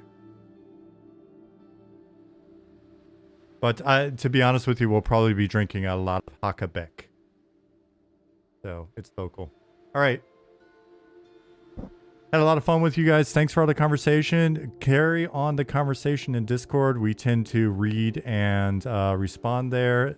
Once again, Discord link is here. Everybody have a fantastic weekend. Auf Wiedersehen.